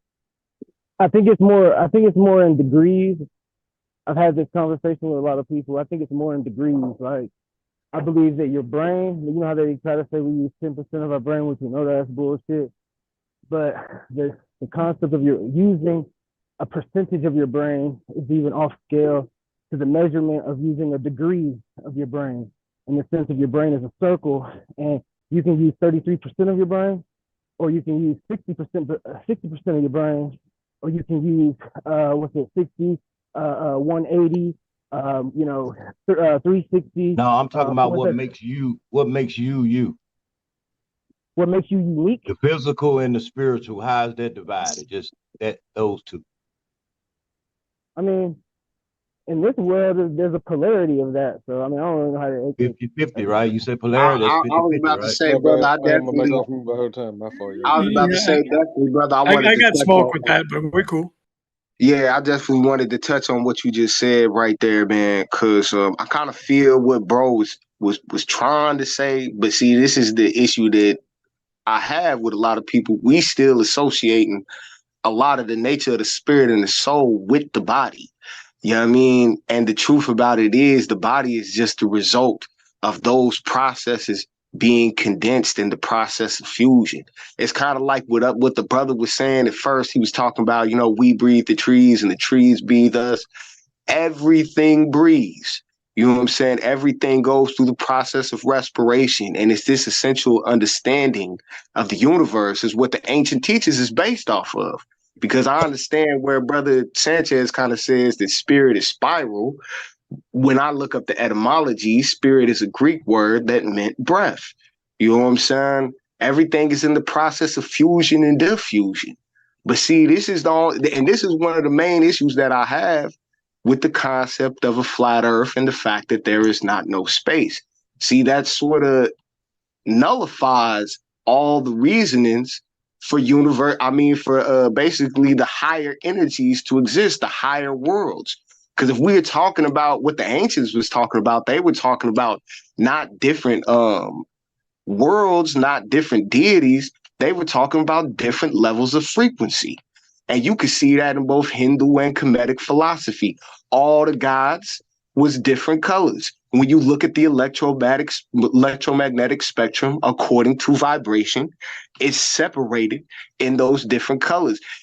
Just the way that the brother was talking about density. So when you talk about what's the separation between the spirit body and the physical body, it's frequency. You know what I'm saying? The spirit, your brain is always thinking. That's why we experience dreams. Your brain is always operating. That's because it's connected more, I would say, precisely to spirit. Your whole body is, you know what I'm saying, in different levels of degrees of density. That's what the chakras is talking about. You know what I'm saying? These is the different densities and the different nerve centers that control your body.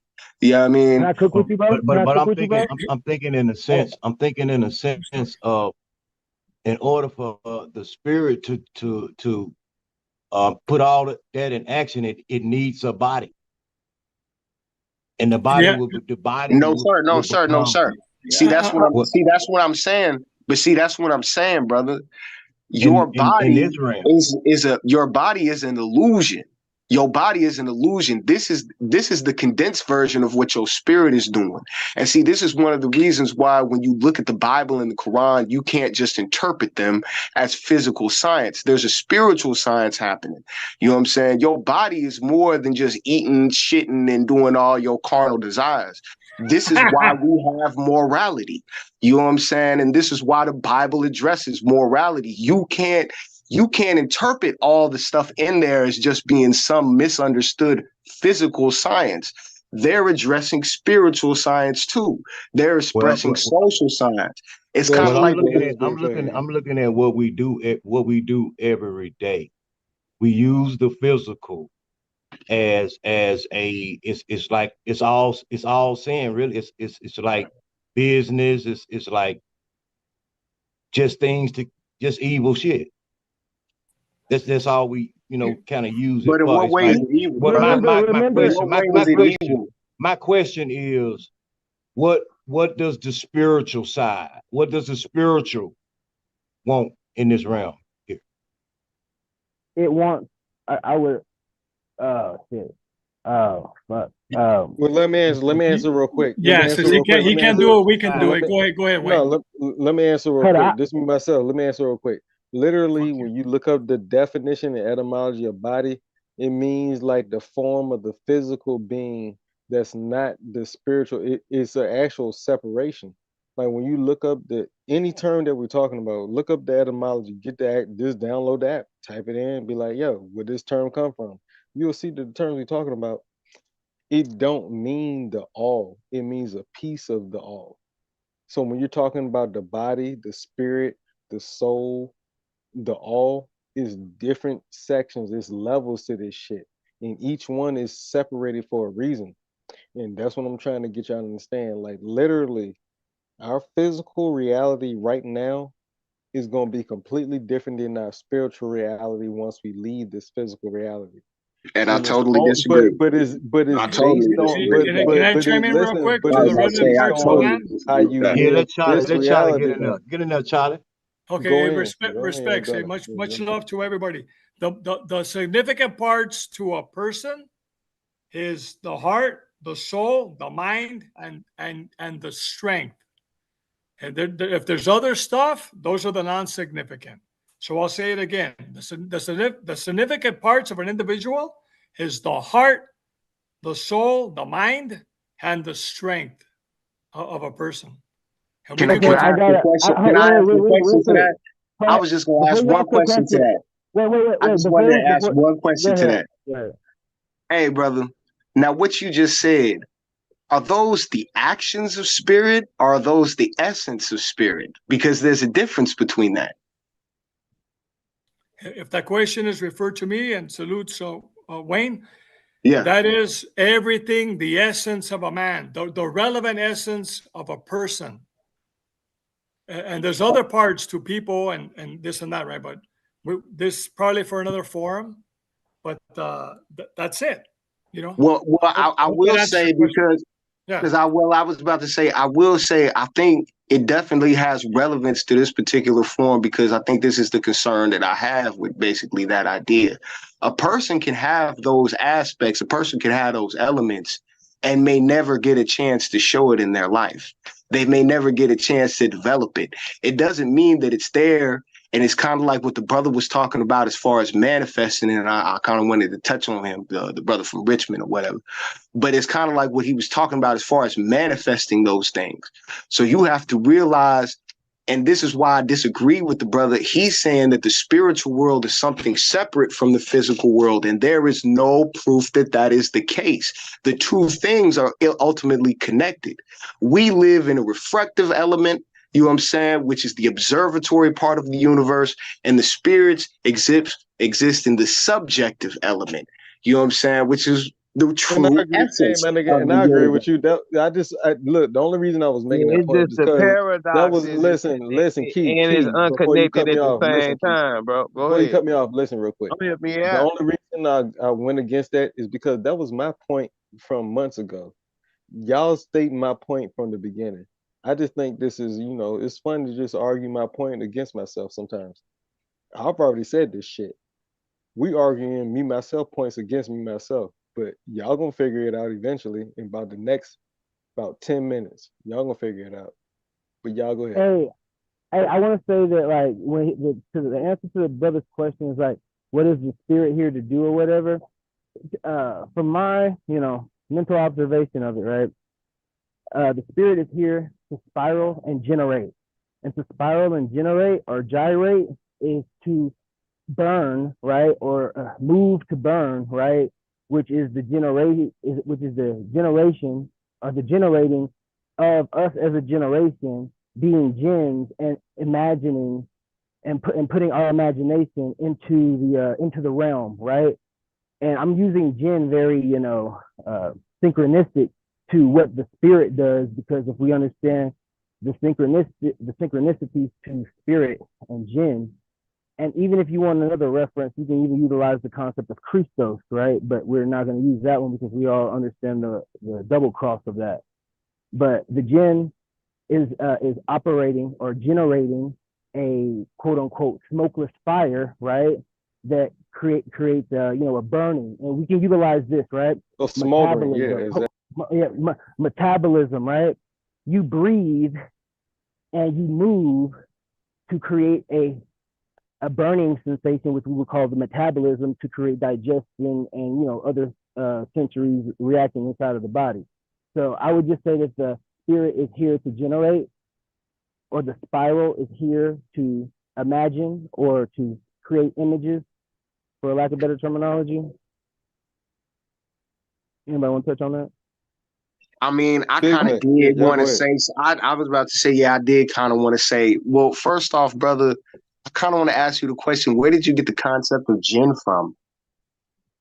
I know many concepts of jinn. I know that the word jinn in many Asiatic languages actually means man, right? I know that jinn in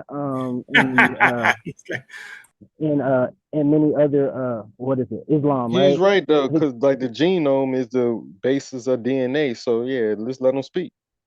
Let him do it. Yeah, 100. I think specifically, I think it's in Vietnamese and I think Japanese and not Mandarin, but the other Chinese, say Mandarin and something else. I can't remember the other one at the moment. But jinn would be spelled, in our reference of English, would be Jin, and then another version is Jinn, and then another version is Djinn, right? And all of these references are just references to the smokeless fire. Now, the smokeless fire is really what's interesting, is because the smokeless fire is the actual atmosphere. The atmosphere is I don't want to say it's a burning atmosphere, right? Because we all know that we're like in hell and heaven and earth all at the same time. But in the reference of us being on phones and us using our phones to connect to each other, we create a electrical highway within the atmosphere utilizing lithium and all these other different things to connect the electrical wavelengths. We create like a sea, right, of information. And when we create that sea of information, that information goes into formation when we breathe, right? When we breathe, we're taking information into formation, representing information as the oxygen of the H2O, which is the memory of the water. Does that make sense? So I mean, not really. I was about to say no, not really at all. And see, here's the ether like the water, bro. And then once you speak, that volume and vibration, that's the physical side of it. So we could kind of equate those two. I think you said you was off a little bit, but you was kind of you know what I mean? And then, man, I want to say too, the reason where the mishap is, bro, just to bring us back down to reality, he asked you what was your first introduction to the jinn. I know it went to your mind where you started studying it, but the fucking problem is all of our first introduction to the jinn was from Aladdin, the movie, when you was a little kid, and that's where we got to go back and try to learn this shit. But then they put shit in there. You understand what I'm saying? So that's what we need to be dealing with. That's why we need shows like this and shit, so that we can get this knowledge back into the people to be in control of their mind, body, and souls, and stop allowing the media to advertise, hypnotize them. When you advertising is hypnotizing your enemy, and they're literally tuning us with frequencies, whether it's color, whether it's words, whether it's sounds. That's why how they make commercials and shit, Or bro. That's why images, this yep, shit is anything, sorcery, my shapes, nigga. everything. Yeah. We're just utilizing semantics as a And I just child. had to say that You so get the we can be symbolism of a word. information with our information. Because a lot of Right. times we don't be information with our information. That's why it's Okay. information. That's what's gonna Right. lead us to the solution. Niggas always talking about the solution, but then niggas always going out, stepping out of formation with the information that we on. And that's what happens when we start allowing what ifs and shoulda, couldas, and all that type of shit. We don't got to do that over here because we canceling shit out. We debunking shit. So we cutting the meat off. We should have a good steak here. You understand what I'm saying? And I'm gonna fall back. Salute. In your reference to our first reference to jinn was in Aladdin, you were 100% correct. But when we were children, we didn't think that we didn't think that Genie himself was a jinn until we later, was older, and they taught us in Islam, But in your subconscious though, and you right, just hear me saw out though. it. Hear me out. The reference back to Genie, right? Blue Genie from Aladdin was recalled when we learned about Islam, and they were talking about the jinn being smokeless fire, and they were like, Genie, he came out of a lamp with smokeless fire. Hold up, Genie was a jinn, and then that's how that happened.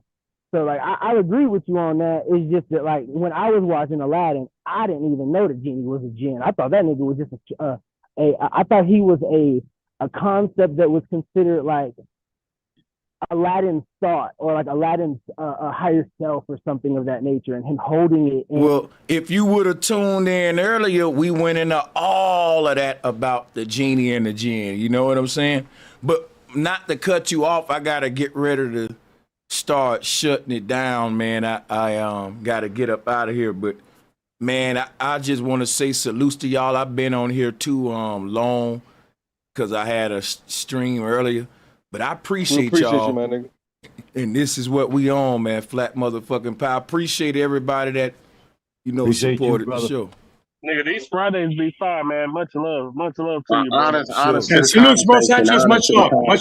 Much love, Charlie, as always. Appreciate you. Yeah, man, I'm gonna, this whole weekend ain't nothing but fire content, man. We back because I missed Thursday. I took a little brief break. I was kind of burnt out, but I'm motivated. So we here. Let's get it. You feel me? Like a rechargeable Duracell, man. It's going down. You're already ready again. For sure. Nigga, we like the Taurusville, nigga. Hell yeah. So flat motherfucking power. See y'all tomorrow as always. Peace and love to y'all. Yeah. And man, let me just look at the activity a minute. Shout out to Leonard Robertson at 9:30 sent the super chat. Again, appreciate everybody that sent in a Cashapp donation, a super chat. If you haven't got your 2024 your 2025 Flat Earth Wall calendar, then yeah, go on get that, man. Trust me, get that. Is fire. And yeah, you won't regret it. But like I said, get it because they going fast.